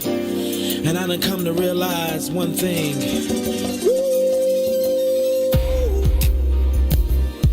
Oh, baby, I miss you. Yeah. Oh, baby, oh, darling. Whoa, whoa, whoa, whoa. Your love must be some kind of drug, baby, 'cause it just keeps on calling me, and I just need a hit of your love. It's got me shaking and feeling for your touch, baby, of you I can't get enough. It feels like I done OD'd on you, babe. I'm addicted for you. Can't stop loving 'cause I can't get enough of you, babe. 'Cause I'm so addicted to you. This must be love. 'Cause I can't get enough of your loving. I'm so addicted. Can't stop loving. I need you right now, baby. 'Cause I'm so addicted to you. You're always on my mind, my mind, my mind, every day and every night. It's been too long. You are listening to the Maze Jackson Show. I'm your host, Maze Jackson. Got my co-host, Todd Stroger. Lil Ron on the wheels of steel. We are all praying for Sonia Escobar and the loss of her grandmother. Y'all send her some love out. You know what I'm saying? Y'all know she's an Instagrammer. Y'all know she's a Facebooker. And I'm sure that our prayers, our thoughts, the fact that she will know that the den, that everybody here at the What's in It for the Black People Media family is showing her love will be inspirational. So I want to encourage you all to show our one and only Sonia some love because she shows us so much love on a daily basis. She does. Hey, y'all, this is the Maze Jackson Show. I'm your host, Maze Jackson. I'm looking for some aid and assist now. Y'all, Tennille say she can get the cards out of purgatory. Right? The cards got an embossed number on it. It say 1020 expiration. Help! Help me. Help myself to help you. But Todd, Yeah. did you know when they told you that children were going to be returning to school, that 1/3 of those children would be in the classroom in reverse? That they'd be looking at the teacher at the crib while they were sitting in the classroom? And was that your understanding at all? Did you ever think that was happening? No, that one escaped me. I couldn't see that one coming. Okay, I feel some kind of way about that. Like, I feel like that's like a hoodwinkable. Like, I feel like that's not necessarily the plan that I thought we was pumping up. And to find out that 10% almost of the children have no teacher, 7.4, I'm rounding. How does that work? That's a heck of a round. But yeah, that No, is kind over of 5. Yeah, okay. But yeah. Plus 6. That's a lot. That's a lot. I mean, I had a class, but I was in college, and it was, already pre-recorded. But I can't imagine my child being in class and looking at a TV and the teacher's talking. That doesn't sound like it would be the greatest way of communication. Claire goes to school 2 times a week, and 3 days a week she's at home on the computer. And I'd say it's been kind of tough for her. That's a tough way to learn. And she hasn't had the same success she generally has. But, yeah, looking at the TV set. In the classroom, though? Yeah, or the black or the whiteboard or whatever you do nowadays. I just, I think it's kind of that, and the fact that 10% or 7.4% of the students don't have a teacher goes to the premise that... Why are you there? Well, I know why you're there. Babysitting. Yeah, basically. That goes to the whole premise of, are you just babysitting? Yes. Okay, let me do this. First of all, the phone lines are officially open. Give us a call, 872-259-7474. I want you to talk to me about just the school reopening. I would tell you that I said it was successful, but success was really based on the fact that we haven't seen massive COVID outbreaks. Right. But that is not really the measurement of success for school.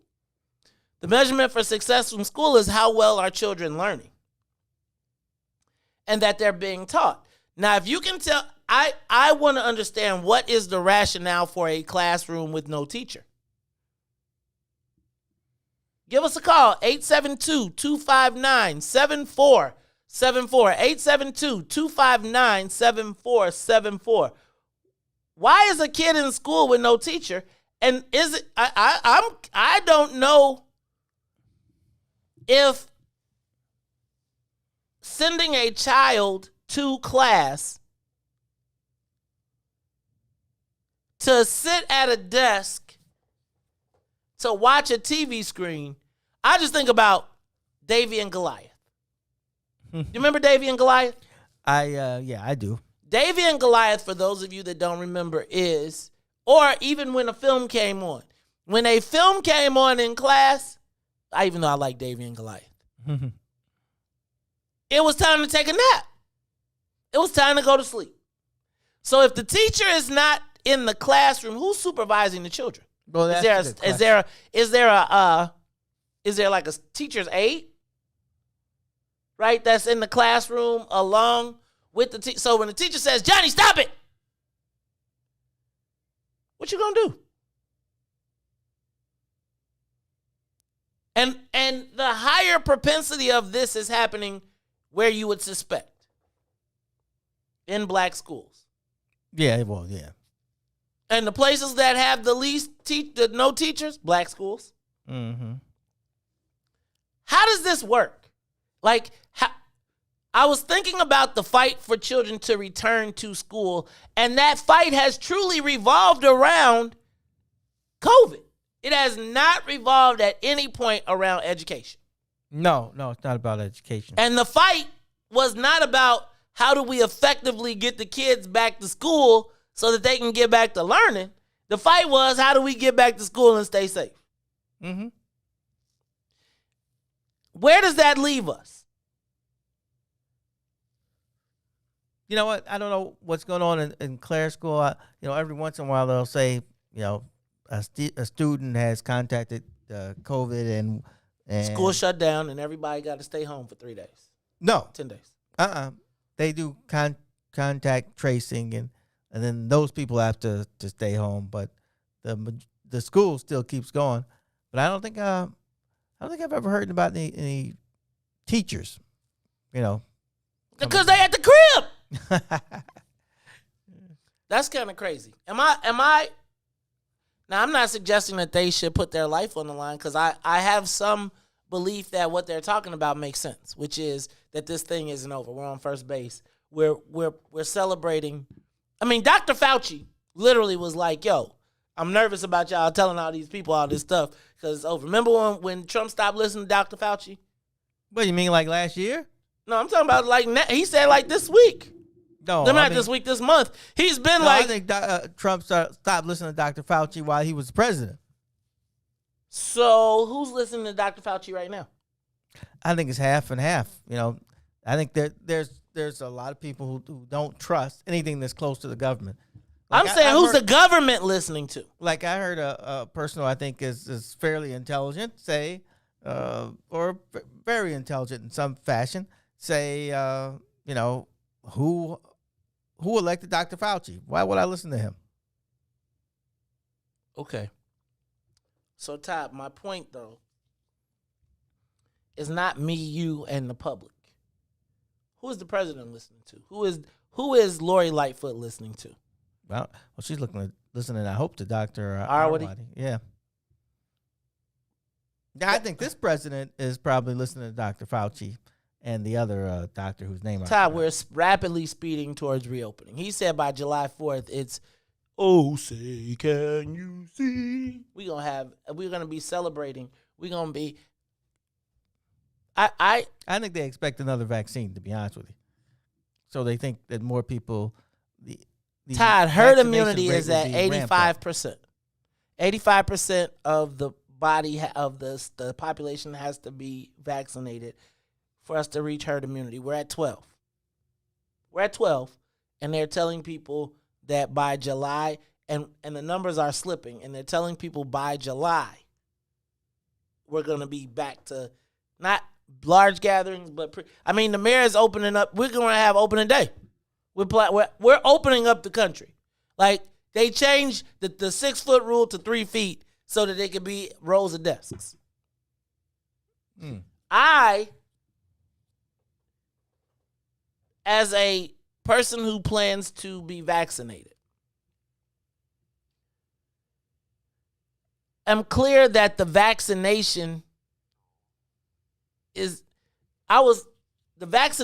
not the solution.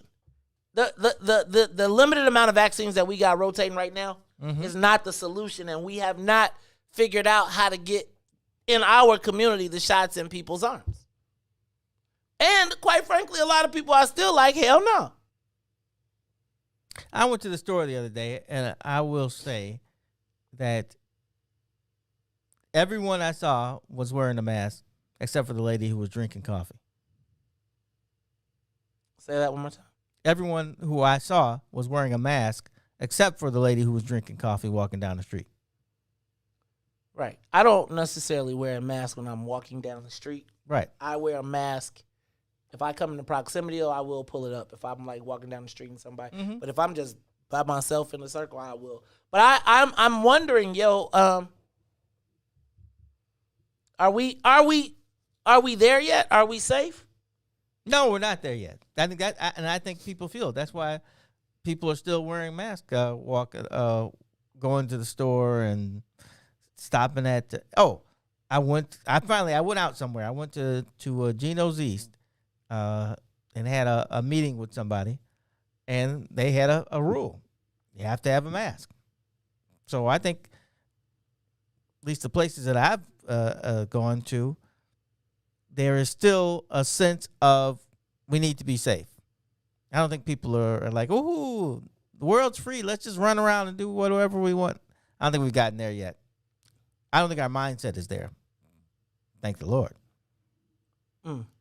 But it's also kind of important, this is a big nation. The big cities really need to be vaccinated at a higher rate. But, places like Montana and South Dakota and places where they rarely run into people, they don't have to be vaccinated at the same rate that the rest of us are because they're not going anywhere. Got it. Okay. I'm going to let it ride right there, and then I'm going to move. That was my That was just off the top of my head. It's not like I'm any health professional. I don't want people to think that I'm speaking from some kind of research I did, but. All right, look, y'all. I want to talk about Loretto Hospital again. Sorry. I'm not letting it go. Hey.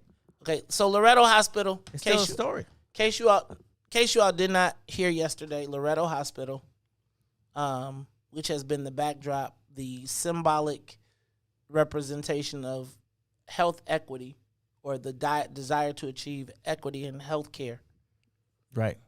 And I think the story is digging deeper. So let me back up first of all and send a big shout out to Block Club Chicago and the Chicago Sun-Times, who really raised my awareness on the story. But as I dug deeper into their stories, there were things that I feel like I saw that perhaps from a black dynamic we've seen further exacerbated. So it was funny because I was watching Chicago Tonight last night, and part of the white analysis was our analysis on the show. Like, nobody talked about it before, but that was a symbolic backdrop of the disparities in health inequities. Mm-hmm. And since we've looked at the stories in the paper now, they have now taken that, they've now added that added wing to the story of the fact of the role that Loretto Hospital has played in this whole dramatic narrative. Even so much so far as the brother Miller, George Miller, I believe is his name, who runs the facility, when they did the launch, talking about the difference in life expectancy between Austin, where the hospital was located, and downtown. Yeah, right. Right? So it's like everything that hospital was supposed to represent, they did the exact opposite of it. Right. Now, I want to push back on Brother Frank from yesterday because he tried to say that those people came, that the people who got vaccinated came from the area zip codes? The zip codes. Yeah. No, Brother Frank, and just to know, so you know how deeply they're listening to us, that's now the spin that they're trying to identify. They're trying to identify how many of those workers came from, but it's too late because you didn't check that up front. So that wasn't a concern. So nobody cares at this point that what zip codes the people who got vaccinated at the Trump Tower come from. Nobody cares about that because that you're taking Brother Frank's solution and trying to apply it to your problem. Yeah, right. If y'all didn't know that off bat and have that as the clearing pass, trying to now come back and say, well, they actually did come from the areas. No, we ain't buying that. Right. Yeah. Hey, that was smart. Yeah, that's why we did it. That's it. Hurry up. So somebody was running around behind the scenes like they're paying it. Oh, yes, that's it. We can. And the likelihood is because the people who are in the most lowly, or not in the most, but in the service industries probably do come from those neighborhoods. We've talked about that. But let's be honest, the reason for it happening was not because they were trying to take care of hospitality workers. They had the hookup. They had the chief operating officer who was trying to make friends with Eric Trump, who lives in the building, who he happened to be taking selfies with the same day as the vaccine was happening. Now, he said, I thought it was a joke considering his anti-vaccine stance. But there are allegations that Eric Trump got the vaccine that day. Regardless.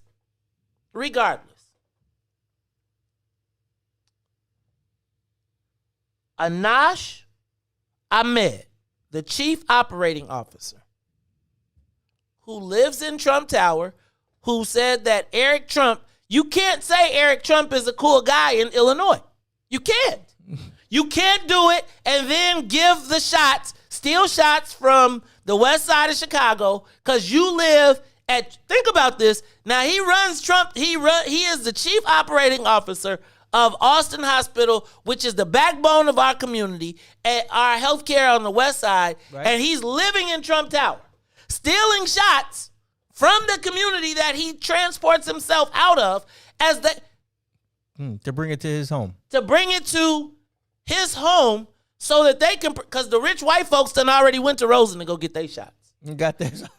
They just don't want the people running around taking their clothes, serving them, feeding them to be at risk and put them at risk. So what do? You say, who we got? What's the hookup? Oh, I got the hookup. And you know daggone well that then becomes your access point to the Trump space. And while you may talk all the smack about Trump nationally, like the cult of personality, if you live in Trump Tower, having Eric Trump as your friend is not a bad thing to you. I wouldn't think so. It wouldn't be. Mm-mm. And so here's what jumped out to me, though.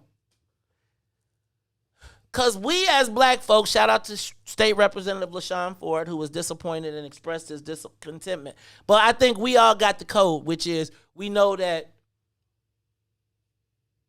there's a brother at the head of the hospital. So we don't want to body slam. But the brother at the top of the hospital has got to put, what's his name? Anash Ahmed in the frying pan. Or you wearing it, bro. Because essentially you allowed our South Asian brother, who we're going to have to protect next week because of what happened in Atlanta. So while we're getting ready to step up to protect the Asian community, they stealing from us. I'm just saying. Now, and I know this is a big jump. But I'm going to touch on this when we go to the next hour, when we start talking about how the city responded to the shooting for the Asians down south and how they responded to when it happens to the violence that happens on our community. Mm-hmm. Now, Todd, who do you think was the first person to vocally speak out as a critic of the hospital, and a critic not of Anash Ahmed, who can get a job anywhere? Right. But that's what I was thinking. Right. He can go find another poor black hospital and go get paid millions of dollars and go live at the Trump Tower. Mm-hmm. But what I noted was that, listen to the name, Dr. Marina Del Rios, hear me out, Dr. Marina Del Rios, Director of Social Emergency Medicine, spoke out against what happened at Loretto. Let me read the name to you again. Dr. Marina Del Rios called out the whole structure, saying, y'all knew better. Mm-hmm. We're between the rock and the hard place because we know that they knew better, but the brother is at the top of the pile. Dr. Marina, let me read it one more time. Dr. Marina Del Rios is not in this, doesn't have the same bind that we have. Right? Dr. Marina Del Rios can call out the black man at the top, because you the boss, you wear it. Mm-hmm. And the black man trying to protect, I didn't know, but the Indian guy knew what time it was. And the Latinos are calling out the black man. Why? Because they're moving into that community. Who wouldn't want to control that hospital? It's the Mace Jackson Show. We'll be back. WIFTPM.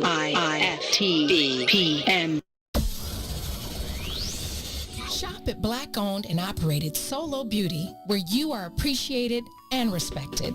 Located at 8158 South Cottage Grove, Solo Beauty can supply all of your black hair care needs. Solo Beauty is open from 11 a.m. to 8 p.m., Tuesday through Saturday.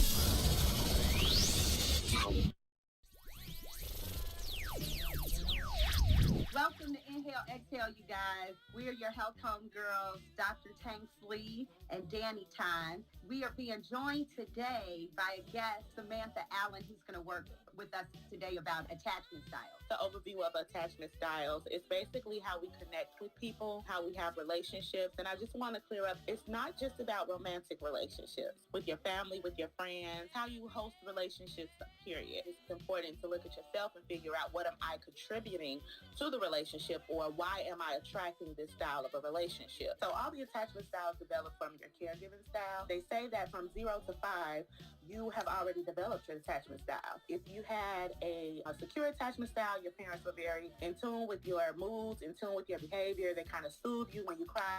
For secure, you grow up to be more communicative. You have good communication style. You feel positive about yourself and about others. You just have a healthier, you're able to set healthy boundaries, so on and so forth. And that just comes from the love, attention, and caregiving that you were given as a child, which usually develops a secure attachment style. So on that note, with healing these things and changing your attachment style, we're reprogramming ourselves. Right. It's like our inner child that is showing up in these anxious, attachments, and we are wanting our way. We're reprogramming.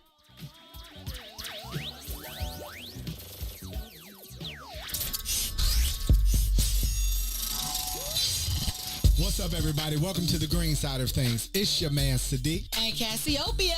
And we need you to like, comment, and share that thing every Tuesday and Thursday from 1 to 3 p.m. on What's in It for the Black People Media.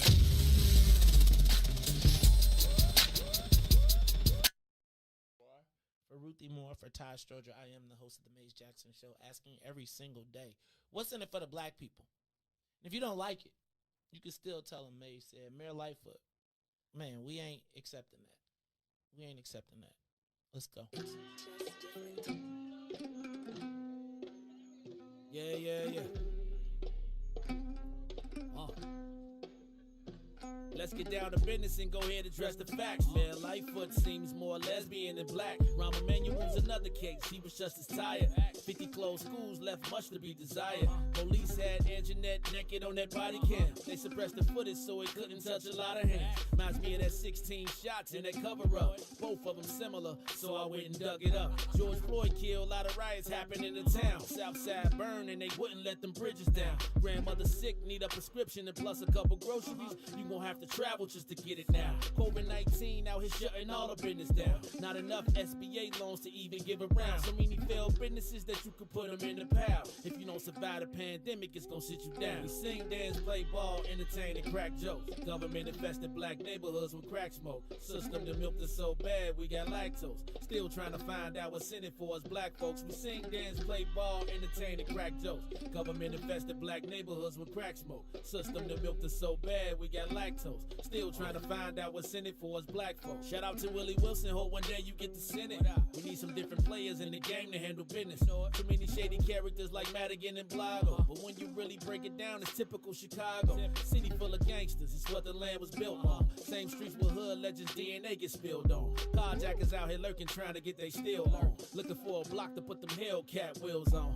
Let us give bogus appraisals a red line. Car crackers out here getting minimal fair time. And I'm concealed carry, I stay with the pipe. But Illinois gun laws giving minimal rights. Stay up on the swivel, make sure I'm moving tight. Check all of my mirrors when I pull up to the light. Pick my homie up from out of town, man, he caught a flight. He was hella nervous, told him, shorty, this is a way of life. We sing, dance, play ball, entertain, and crack jokes. Government infested black neighborhoods with crack smoke. System that milk is so bad, we got lactose. Still trying to find out what's in it for us black folks. We sing, dance, play ball, entertain, and crack jokes. Government infested black neighborhoods with crack smoke. System that milk is so bad, we got lactose. Still trying to find out what's in it for us black folks.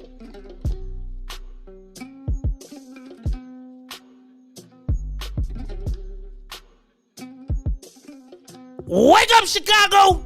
Wake up, world! This is the Maze Jackson Show. I'm your host, Maze Jackson. Got my co-host, Todd Stroger. Plus, we got Lil Ryan in the building. All right, I see Lil Ryan. Lil Ryan in the building trying to hold it down a little bit. We a little bit jumping the gun, but I'm not even tripping, y'all, because I really want to ask y'all, what y'all think about Todd? So, realistically, man, Dr. Marina Del Rios Riviera has taken to calling out Loretto Hospital, but by default, Brother George Miller. Now, I, as Maze Jackson, have made it my business that when a brother is down, not to kick them when they are down. Dr. Del Rios doesn't have the same mantra. She's also a Latina, she is also the precursor to what we've seen happen in so many cases. Brother fails, steps down, is replaced by Latina, they take over the institution. I am concerned that Brother George Miller, in his a lack of awareness surrounding this situation, has put in jeopardy the long-term control of the hospital in the hands of black people. When you think about Austin, there's a lot of Latinos moving into that area. And what I would also warn you is that they recognize the power of controlling their own institutions. We don't. Of the safety net hospitals on the south side of Chicago, how many of them are run by black people? Very few. One. Okay, which one? Jackson Park. Okay, so one hospital. Remember how I told you we knew that white people was telling me they could go to Roseland and get shots while black people was still calling around trying to figure out how to get shots? Oh, I forgot. I don't know who runs Trinity. Okay.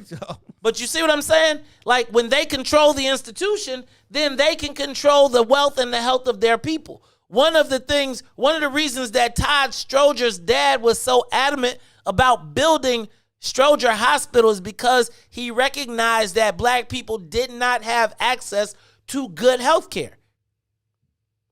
Same thing happens to Latinos, but they also recognize the power of being in control of these institutions.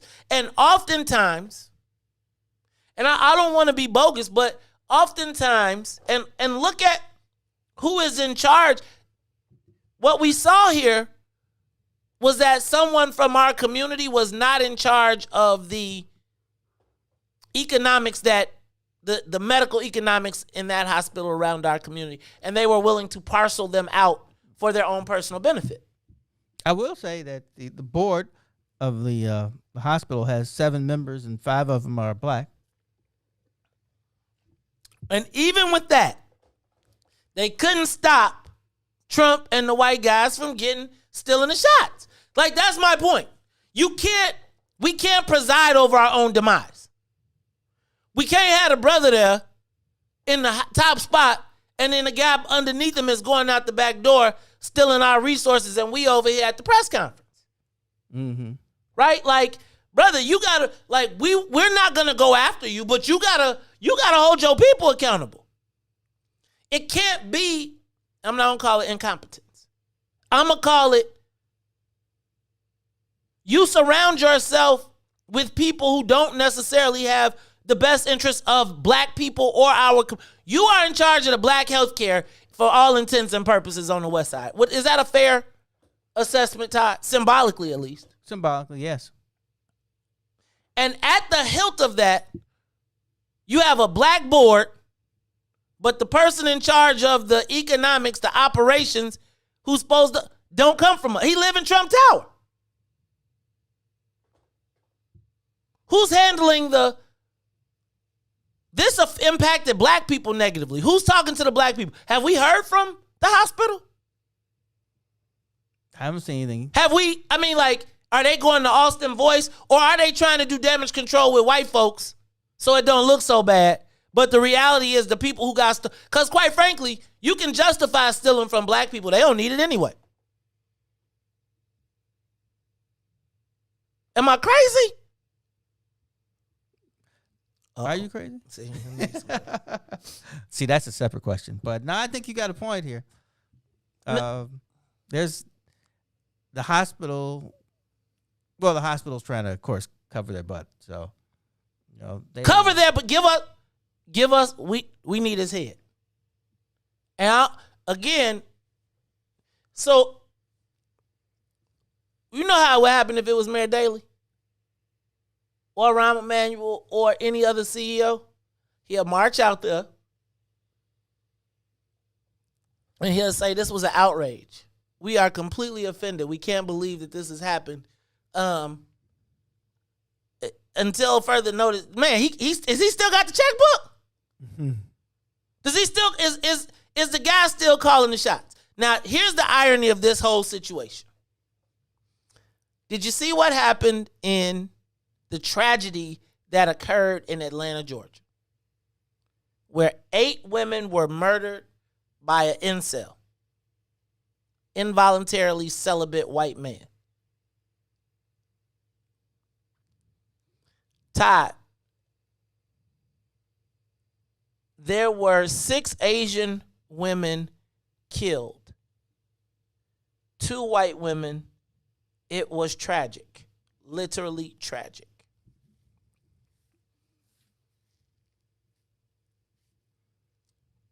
The city's response here was to wrap their arms around the Asian community. We heard little to nothing from Mayor Lightfoot. I think we got a tweet from Mayor Lightfoot when we heard about the mass shooting on the South Side. She had I'm not going to say she had a press conference, but she spent a lot of time talking about what happened in Georgia without really acknowledging what's going on in Chicago, and then said that we have to make sure that our residents feel safe. They then said they were going to double down on police patrols in Chinatown and in Asian American communities, although Superintendent Brown confirmed that there has been no threat. There has been no intelligence that indicates that there was a threat. Right. On the same, literally one day from the day that we find out that a member of said community is stealing the opportunity for life from our community. On pencil and paper. On paper. Mm-hmm. There's something ironic about that to me. There's something ironic about that in the lack of concern for black life and safety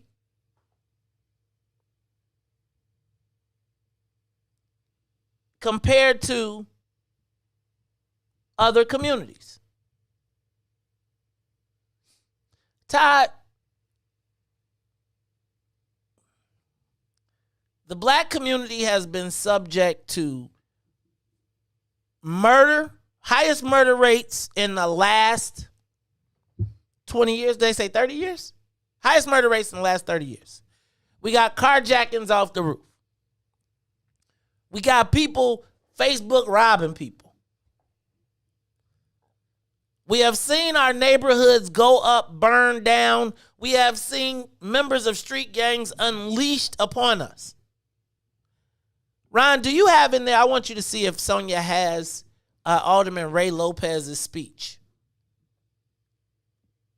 I want you to see if she's got Ray Lopez's speech where you can identify it. Because and if we got the long version, I want to play it because I think it's so important that when we were talking about the safety of black people,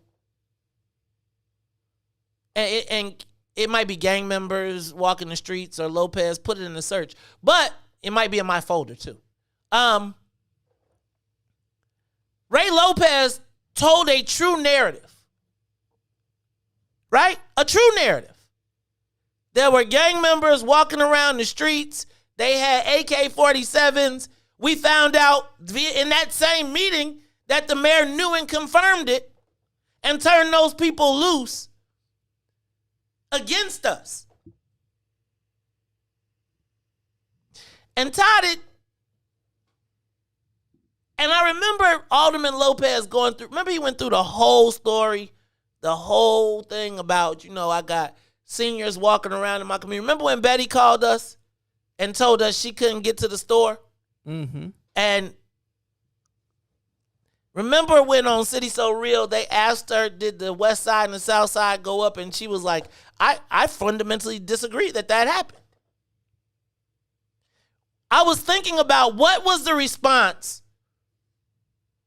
to what happened to the 15 people that were shot this weekend. Did we see any consolation for them?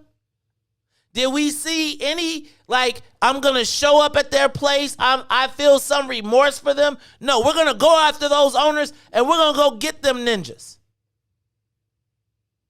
There were 15 families, 2 who suffered murder tragedy in Chicago, and we worried about what happened in Atlanta. Now, I am not negating what happened in Atlanta, but I want you to understand the difference in response. Right. In how we're looked at when our lives are on the line compared to when other people's lives are on the line. It's no different than Black History Month. When we looking at Chinese lanterns where do we fit in this dynamic? Because again, and I'm going to tell you, as I was watching Chicago tonight and I was listening to people talk about, what this new hate was, I was saying these are all the things that we experience in our interactions with your community, in our neighborhood. We're the outcast. We're the outcasts in our own neighborhood. There is no concern for the safety of Black people in their own neighborhoods. And I just found it, I have no ill will towards our Asian brothers and sisters in the struggle. Right. And what happened was tragic. But for them to come up and be like, we doubling down and we going to make sure that everybody feels safe in their neighborhoods. And it's like, huh? Excuse me, is this thing on? Right. It was so hard for me. Look, when they reported about what happened on the South Side and what happened with them people getting shot, they reported about a tweet. A tweet. I don't even check Twitter. The mayor tweeted about the tragic loss of those people. Mm-hmm. Remember Anjanette Young? When we first heard about Anjanette Young, she was that woman. Terrorized by the police. We find much more solace in national. It seems like she takes the national route and wants to be on the national, be quoted on the national. Mayor Lightfoot clearly calls this a hate crime. Huh? What? We got issues in Chicago right now. We do. And it's like we're always talking about the national component. But and then you know what she did? She blamed it on Trump. I don't blame her for that. But. I don't know, y'all. Is there a difference between how the city views Asians and Blacks, do you think? Give us a call, 872-259-7474. Is there a difference between how the city views the safety and well-being of Asians compared to Blacks? Yes? No? Give us a call, 872-259-7474. Am I wrong to even ask this question? Is the timing of it wrong? Because I was just thinking, what happened in Georgia was tragic. I don't know how relevant, and I'm not saying how relevant it is. They changed the police scheduling, routing. Windy City Jasmine says the timing is wrong. I mean, I think it's probably the best time to see how the timing is wrong to be having this discussion. Oh, too early? I think it's actually the time to have it because we're in it. Mm-hmm. Right? Like I'm just telling you, we have 2 tragedies that happened within 48 hours of each other. And I don't see that same level of concern. Are they doubling down patrols in Black neighborhoods? Is there an anti-racism campaign for Black folks? Had we been saying for 2 years that white folks been acting, they're being jazzier and jazzier. Is there a difference between how Black life an Asian life is viewed in America, in Illinois and Chicago? Yeah, I think there's difference between black life and everybody else's in the view of the world. We're just not on the same page. I think they think that we cause a lot of our own problems, so they're like, well, let them do what they do. So is there? This is the perfect question. Is there not the perfect question, but is there a difference between the way Asians view their community and black people view their community? And does that play into why there is a lack of concern, which is what I think you actually just said? But is there a difference between how we view our community compared to how Asians view their community? And is that part of why people respond the way that they do? Because is there the perception that Asians take care of each other in their communities? Do they? I think there is at least a perception, and I think they actually do too. Maybe it's easier because it's a smaller group than we are. I mean, if you really went through Chinatown, you'd find out that the Taiwanese don't mess with the mainlands, but you couldn't really tell that unless you really spent a lot of time there and went to certain places. Which is sort of like how we got the black and African thing, right? Like, you don't know it until we having our discussions. Let me go to the live line because we got Katie on the live line. Katie, you're on the Maze Jackson Show. What is the difference? Do Asians view their communities differently than black people view theirs? And does that have anything to do with the difference in response to tragedy?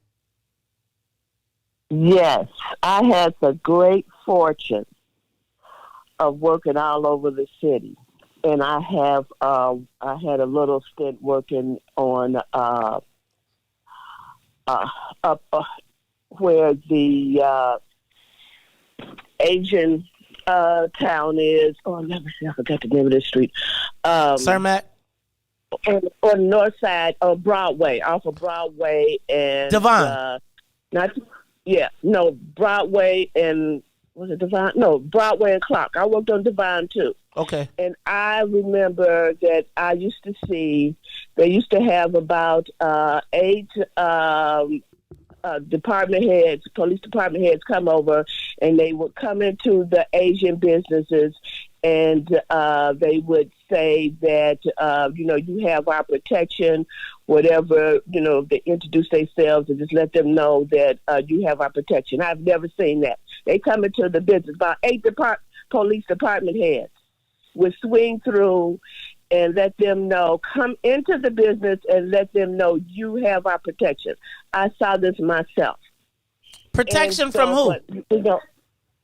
Protection from any crime, any crime that's going on in their neighborhood. Got it. It's right over there in where the Thai Chinese is. I woke up. I just can't think of the name now of that street, but it was right off of Broadway and.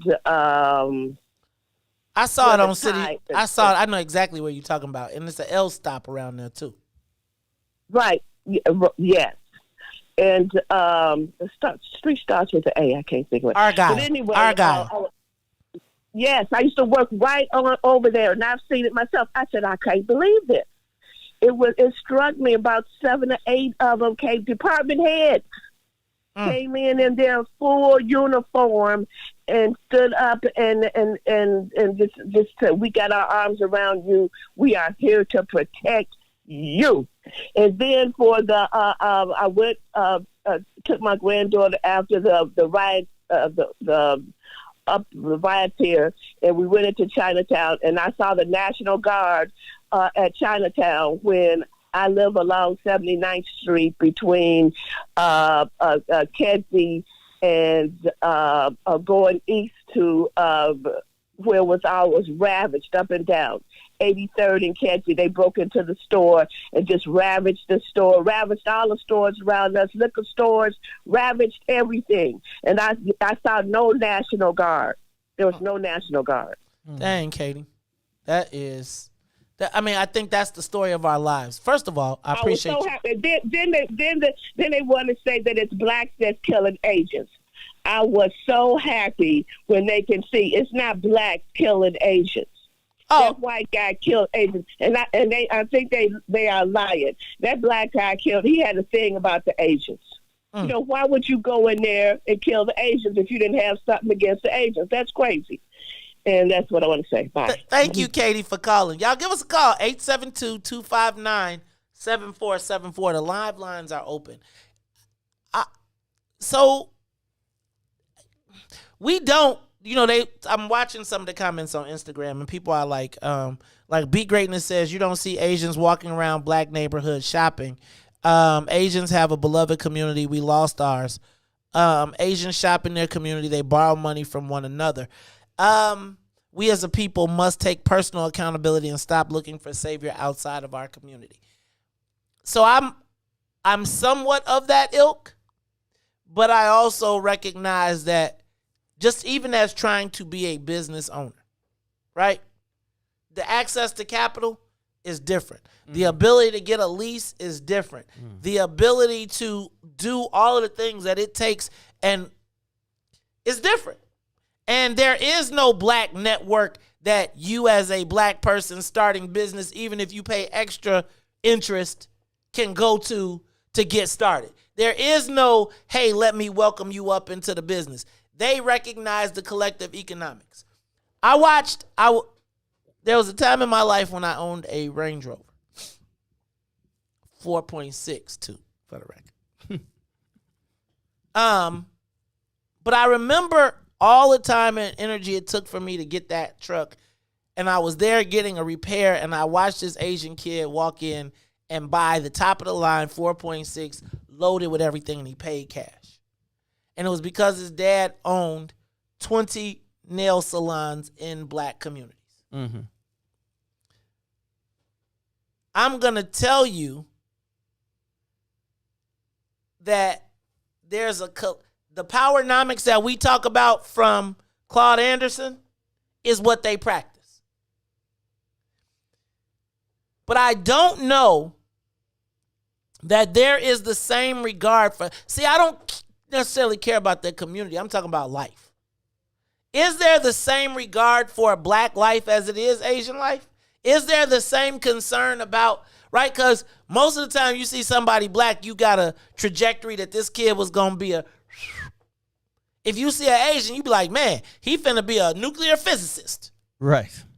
And so is there less value placed on black life in general? But we know that already, just by the sentencing that we see. When same crimes, black, white, I don't know about Asians, but they got like a zero crime rate. They keep all their crime in their own neighborhood. True. But when it's black and white, we see the black person always gets a tougher sentence. And sometimes the white person walks. So let me ask you. In Chicago, is there a different value on black life and protection of black people than it is white folks? Than it is Asians? Do you think that the city, does the mayor, does the administration have a larger concern for the Asian community's feeling of safety than black folks? Because, I was like, the whole thing was about making them feel safe. I'm watching brothers get I literally won't talk on the phone when I'm getting my gas because I want to keep my head on the swivel. Right. I really try not to even talk on the phone while I'm driving at this point because I don't necessarily feel safe. Now, I'm not going to succumb to that, but I do have my head on the swivel. Mm-hmm. That does not seem to be a priority. Like, where did the extra police come that y'all could double down over there, but we got all the patrols going from the south side to downtown? Y'all, there aren't really extra people. I feel like this tragedy just highlights. Georgia is like 800 miles away. 800. Mm-hmm. We had 15 people shot in the city. We got a press conference for Georgia. We got a tweet for Chicago. The concern of making that we're going to double down the patrols, even though we have no intelligence that says there's going to be violence, when you know that on the black side of town, they got intelligence that says it's going to be violence every day. Mm. I'm so lost on how does this happen and how did we get to a place where this is acceptable?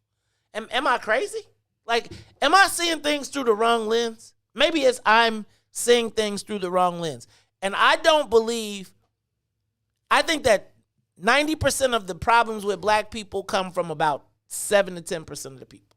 I think if we could deal with the 7 to 10% of the people, I think the rest of us could figure out a way. Right. Right? You may be at a different point on the scale, but if you remove that 7 to 10, who will turn their rage, frustration internally instead of externally, I think it puts us in a worse position overall. Because first of all, there is no cavalry coming. So if we know that there's no cavalry coming, when the white folks feel like they're in danger, they doubling down. When the Asians, they doubling down. When it's us, we left to our own devices, then we can't keep protecting the bull.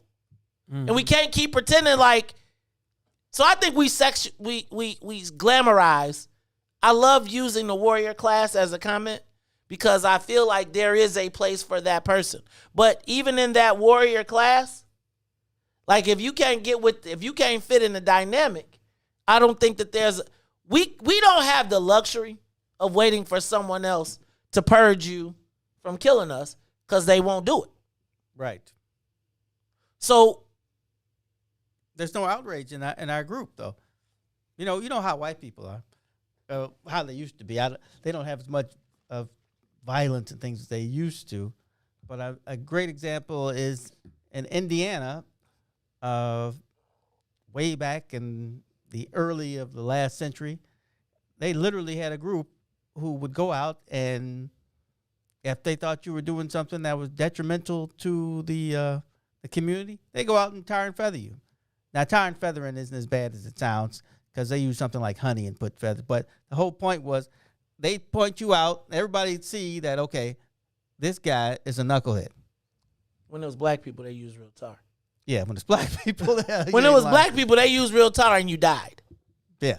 But you were white, you got honeyed and feathered? Yes. It was a way to just humiliate you and let the community know that you were an outcast now or a pariah. See. And it was a true organization. They called themselves something like the white shirts, white hats, They broke them up eventually. But we could we patrol our own neighborhoods or would we be fighting each other to protect the criminals? Because it'd be like, not my baby. Like, no, Ma, your kid is the one. Right. So either this needs to be a public flogging, right? Like we need a tree. But, that was one of the problems when I'd go to beat meetings. And this is back in the 90s when I'd go. People would say, that lady over there, her son's the problem. She's going to come back and tell him all the things that we said and who said them. Yep. So that was always the fear. But that's why it need to be the black ops. Like, we need our own. Like, I promise you, man. Like, understanding that there's going to be no cavalry, it's stuff we can't talk about on the radio. But I just, there's got to be a reason that we don't see a lot of Asians go to jail. And it's got to be, and you can't tell me they ain't got no criminals, because I watch a lot of movies. But in the Asian movies, ain't nobody, the police be like, go and let them handle it. Oh, he did what? Oh, let them handle it. You be seeing everybody got a pinky around somewhere, handing you a pinky. Todd, could you imagine if we had to make them, you stole from us, and we said, all right, well, see, the problem is you stealing from the corner store that ain't our store. But if you were stealing from our store and we made you cut your pinky off, oh, I love you.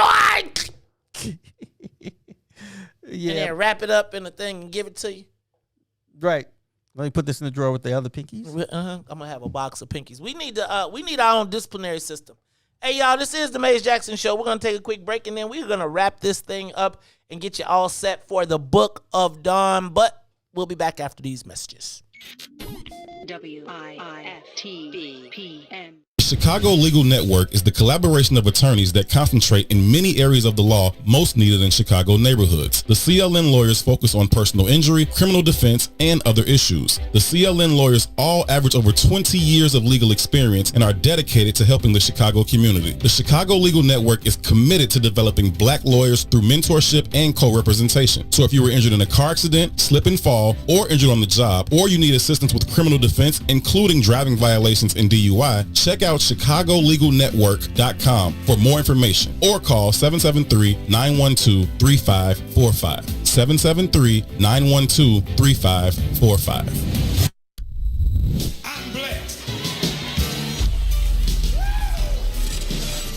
Church Chicago's Power Hour. I'm your host, Angie Mims, and Terrence Keys, TD, a.k.a. Terrence Daniels.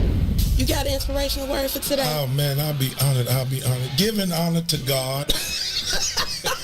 Hey, man, on Sunday morning, it's early, so we got to give honor to God. Yes, sir. The good word for today is don't worry. Mm-hmm. Oftentimes in our life, in our walk, in our days, in our journeys, we find a way to just worry about so many things. Yeah.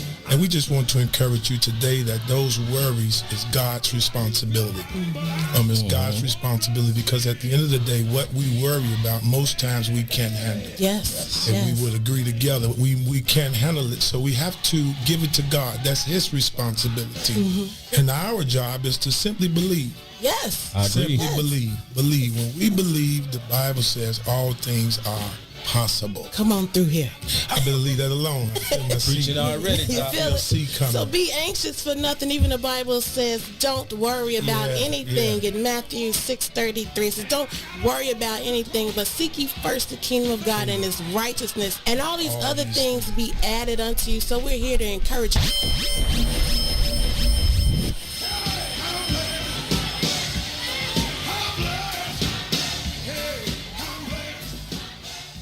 Everybody's talking about the all-new Sam Silk's Chicken and Fish. Place your order today for a delicious meal. The chicken and fish are fried to perfection, featuring a wide variety of catfish, perch, tilapia, whiting, and shrimp. Now it's your turn to see what everybody's talking about. It's the all-new Sam Silk's Chicken and Fish, Chicago's newest spot for delicious meals. Stop by at 2537 South Wabash in the South Loop, or get contactless delivery from DoorDash, Uber Eats, Grubhub, and Postmates. For more info, call 773-807-9010, 773-807-9010. Sam Silk's Chicken and Fish is open just in time for lunch, or take it to the house for a delicious dinner. It's Chicago's new spot for perfectly fried chicken and fish. Don't wait any longer. Try it today. Sam Silk's Chicken and Fish, 2537 South Wabash in the South Loop. Sam Silk's Chicken and Fish. Check, check, check, check, check.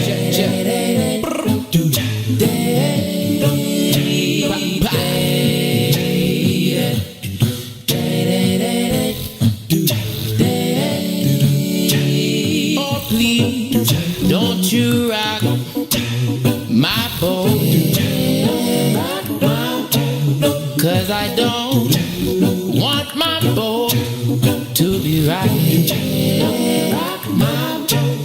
Oh, please, don't you rock my boat. Oh, no, 'cause I don't want my boat to be right. I'm telling you just,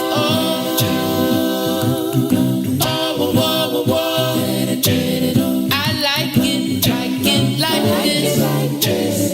So keep this just like this. And you should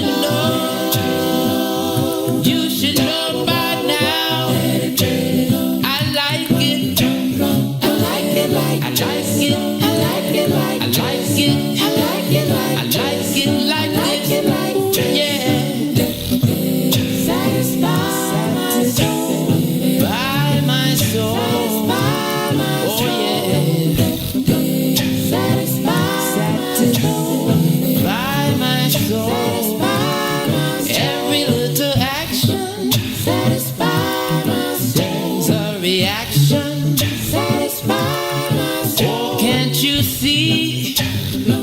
what you done for me. Oh yeah, I'm happy inside all of the time.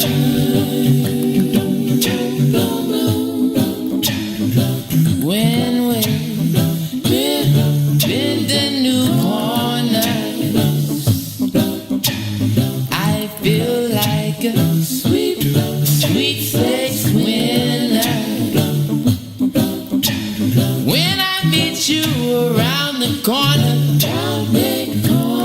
you make me feel like a sweet sex winner. Watch out, can't you see? You must believe me. Oh, darling, darling, I'm calling, calling. Can't you see? Why won't you believe me? Oh, darling, darling, I'm calling, calling. When I meet you. You are listening to the Maze Jackson Show. I'm your host, Maze Jackson. Got my co-host, Todd Stroger. Todd, man, I used to like Valerie by Sam Trump. I like them all, but that's a jam right there. It is. I'm gonna play that when we go to Jamaica on the trip. Don't forget, y'all, we still getting the trip together because we getting up out of here in May. On the morning show, we going to the islands. I don't know if everybody else coming, but we up out of here. The island of St. Chuck. No, we ain't going to St. Chuck, man. We going to Jamaica. Jamaica? My cousin is already around there scouting stuff out. And I'm telling you, he'd be like, not the weed by Marley Smoke. So we're going to have to sleep in the sand? No, man. We going to be sleeping upscale stylish. I'm telling y'all, everybody going to want to go on this trip with us. Speaking of that, can I also remind you all that I am really hoping that, can you put make sure that they put the bracket on the page, not just in the chat, but put it on the page. Tennille, pin the bracket to the top of the page because I want as many What's in it for the Black people today to fill out your NCAA bracket. We want all the personalities, so I'm calling Herb or Two. They probably don't even know how. Two might know how. I mean, Herb might know how to pick basketball. I don't think Two know too much about basketball. I picked Illinois to win. I picked Illinois to win too. I just couldn't tell. I just had to like Illinois. I didn't even look who they were playing. Uh-huh. I got Illinois playing Ohio State though. Oh, me too. And beating them again. Yes. You know, that makes me but nervous. Then they end up playing Michigan, and I was like, okay, now's the chance. To what? Oh, the revenge. Yes, right. I don't know if I gave Michigan all the way because they got a hurt player, and I feel like there's a lot of Cinderella. It was just like I was feeling like they got their guy, one of their big guys is hurt, and I just feel like they were on the like. Hey, somebody got to go come back and down. change. I got to look that up. I didn't realize they had an injured player. Yeah, they got the big man is hurt. Yeah, I gave Michigan the number one seed that don't make it. Right. And There's I gotta think be somebody. I right? got Florida State. I think I got Florida State versus Kansas, and Illinois versus Ohio State. With Illinois taking it. I got a couple Cinderellas in there. Hey, right? You never know. Yeah, There's always us and at least one. Yeah. So I'm wondering who's gonna be the run. So I put some people in there. So I can't wait to see that. But can you all join the fantasy? Not fantasy, but fill out your bracket, and then we'll update it every day. Everybody, it's the What's in it for the Black people bracket challenge. I don't know what I called it, but I'm gonna post it. We're gonna have Lil Ron post it, Aunt Tanila post it. But y'all join up and let's get it cracking and let's have some fun. Put your Facebook name in there, right? Put your Facebook name in there so that we could call you out during the show. Because I'm gonna be calling out who fell out the tournament, who's done, who cooked. You see, Georgetown won. G Tizzle, shout out to Patrick. You saw Patrick Ewing got mad. He won at the Madison Square Garden, and then security asked him for his pass. He like, you see my name up there. My father had the same reaction when he went to one of the county buildings, and the sheriff stopped him and asked him for an ID. He was like, how many black elected officials are there that you wouldn't know who I am? That just goes to show, I don't care, Negro, how famous you are. I don't care if you do sign my check, you're still a ninja. And I mean, it goes to the point of even the lowliest white dude thinks that he is better than the greatest black dude. This was a black guy. That's why he was so upset. Oh, that's the black guy who probably got put on by like Ed Burke. You know what I'm saying? Like them black guys, that's the black guy who's at Reggie's. Who feels like it's his job to keep the Negroes down. I heard Ryan talking about Reggie's and the bike and the boat and the ride in the bus a couple weeks ago. And I was just thinking about how many black people spend money at Reggie's and Reggie's be like, we really don't like y'all. Like that security guard, the black security guard be like, oh yeah, I'm about to put the foo-fops on every black person. They got a basketball rim on the roof. Really? And the black dude be mad when the black people pick up the basketball. What you think is good? You got chicken and basketball on the roof, and you trying to act like, and 25-cent wings, then they get an attitude when you want the 25-cent wings. But you know why I don't like Reggie so much? Why? Because they got the bar at 63rd Street Beach. Yes, they do. Think about the gravity of that. Right. Think about, they tell y'all, the police will come arrest y'all for drinking liquor on the beach. And now white boys got a liquor license. Sound like cannabis to you?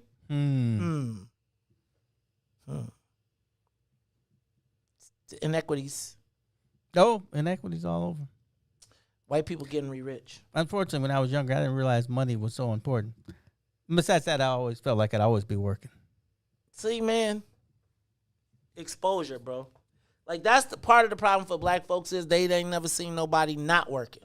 Like, not working and doing good. Right. Right? Like, I see a lot of people not working, but they surviving as compared to, like, enjoying life. Yeah. And, yeah, I'm going to tell y'all, you know, I'm down with going down to Pier 31. So, first of all, you know, let me just be clear. Is that the beach? Remember 31st Street Beach? So, Nikki Hayes has Pier 31. I remember going there like 2 summers ago, and Pier 31 was cracking. It was cracking. I mean, it was black people from miles away, and every black person walked up with a cooler. And I was like, so, you see the white boys done opened up a bar way south.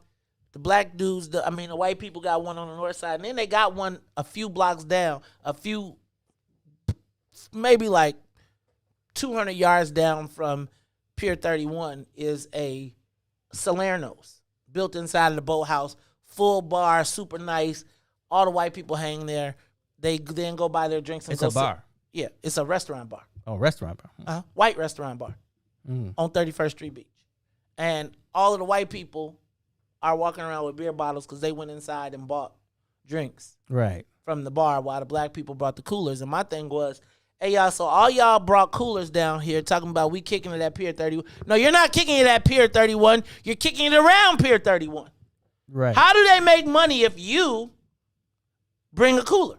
I know it's just like when the brothers when Norm used to have his parties on 43rd Street, and all the black people would come to Norm's because that's where the DJ was, and then they would bring their cars and barbecue across the street. Oh, in that big vacant lot. In that big vacant lot. Interesting, though. It's interesting till the black business ain't there. Right. One day, yeah. It's like he's just gone. That is. So Pier 31, do they have food? Yeah. Ah, man, I need to take Janine there when things get, we can do something. And you can go do like they got all types of nights and all types of stuff. They should advertise on the station too, but you know, it's like, see, we don't understand understand symbiosis, right? Like, just like we were talking about why do the black people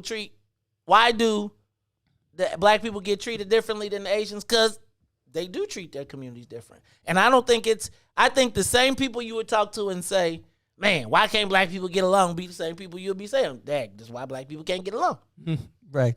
It's like we don't understand community. Like, we have allowed the white folks to say which black people are cool, and everybody stays poor. The white folks say, oh, you stay over here and stay away from that black dude because he has an advertising vehicle that can help your business. I don't like how you be talking. Right. To the white people. Not you, to the white people. Be crazy to me, man. I'm tired. Tired of y'all, man. Y'all be tripping. All right. What show was this today? Don't the young people have power now and seem to realize it? Even though They have power, but they're socialists. They don't have any. The young people want to be powerful socialists, so they don't want to create wealth. They want to just give everything away to everybody, and because they're upset because we didn't show them the prosperity of decline. So now they like, man, I'm around here poor. Like we hit I would say that right after the Reagan Bush, like right in my late 20s, is to me where we kind of peaked out. Like during that Clinton era, yeah, was kind of where we as black folks peaked. And I went to a lot of things where economically, like we can, in the economic sense, we can do this, we can start banks, but I didn't see a lot of things happen. It was like having you're turning your oven on and it goes click, click, click, but no flame. That's what seemed to happen. Well, that was the whole thing. And then it was like, because we didn't have, again, a collective mindset. It's like, so we got rich people, but we didn't say, again, we didn't build an infrastructure. And now my concern is that, and the reason you find for the young people now that they're into this socialist stuff is because they probably didn't see what we saw growing up. Right. They probably didn't take a vacation or didn't. And I'm not saying that's the responsibility of that's everybody. But I don't know if black, quote unquote, middle, and it almost feels like saying middle class is a bad thing, but I don't know if black middle class, the children of black middle class kids got to experience middle classdom. Does that make sense? So like, I feel like my parents were the beneficiaries of the past, and they were like, they made it to middle class. Right. I feel like I lived in middle class. And then after that, it's like it was a slippery slope downward. And so a lot of the things that would make you want to integrate into society, a lot of things that I saw that made me say, okay, if I do it right, I can do this, this, and this, right? Went away. So now you don't see, remember I told you there was a time when you saw a lot. I feel like growing up, I saw a lot of upwardly mobile black people. Now y'all call it Reaganomics, whatever, but I saw a lot of black people in my estimation who I thought at one point were doing good, who now if we were to judge them, they would be judged as sellouts. Or judged as, they would not be viewed the same way. Like, I don't fundamentally feel like it's wrong to want a house, a car, a house, 2 cars. I don't feel like it's fundamentally wrong to want to live the American dream. Right. A house, 2 cars, 2 wives, 2 kids, and a dog. But I feel like a lot of our young people are anti that because they don't see a path to it. So you just say, if I can't achieve it, burn it down. Right. As compared to, and I think it's a convenient, like, I don't think it's natural that our existence should be that we have to fight for humanity. I feel like that if we just playing the game, everybody does not really, I don't think anybody really wants to have to worry about their race. It's unfortunate that we have to, but I think if you were to poll everybody and you could take race out of the situation, and I could just get me a house, a crib, and go have vacations and be with my family and not worry about all of the other things, I think most of us would take it, and probably not. And if being black didn't get you killed, redlined, discriminated against, nobody would be I bet you'd find that our dreams and aspirations would be close to the same. I think you're right. There's an added stress to being black. And I think because so many people haven't seen it or haven't lived it, or because of the hotepness of the world, it's almost a bad thing to say, man, I just want to have I don't want to fight the black fight every day. I just want to have a nice life. I want to be able to raise my kids, grow them up, send them to school, make them be good, retire, and be done, and not have to be like, Jesus Christ, the world is on my shoulders every day. Right. And I also believe that there are a significant amount of people who, in spite of racism, choose that lifestyle. Like, they put on their armor, go take their racist bullets all day, the stresses of being black in the world, and then they come back to their bubble, they take off their armor, and then they just don't want you to they just don't want you walking on their damn grass. I done had white people walking across my feet and head all day. Could you just stay your black tail off my grass? That's all I want in peace.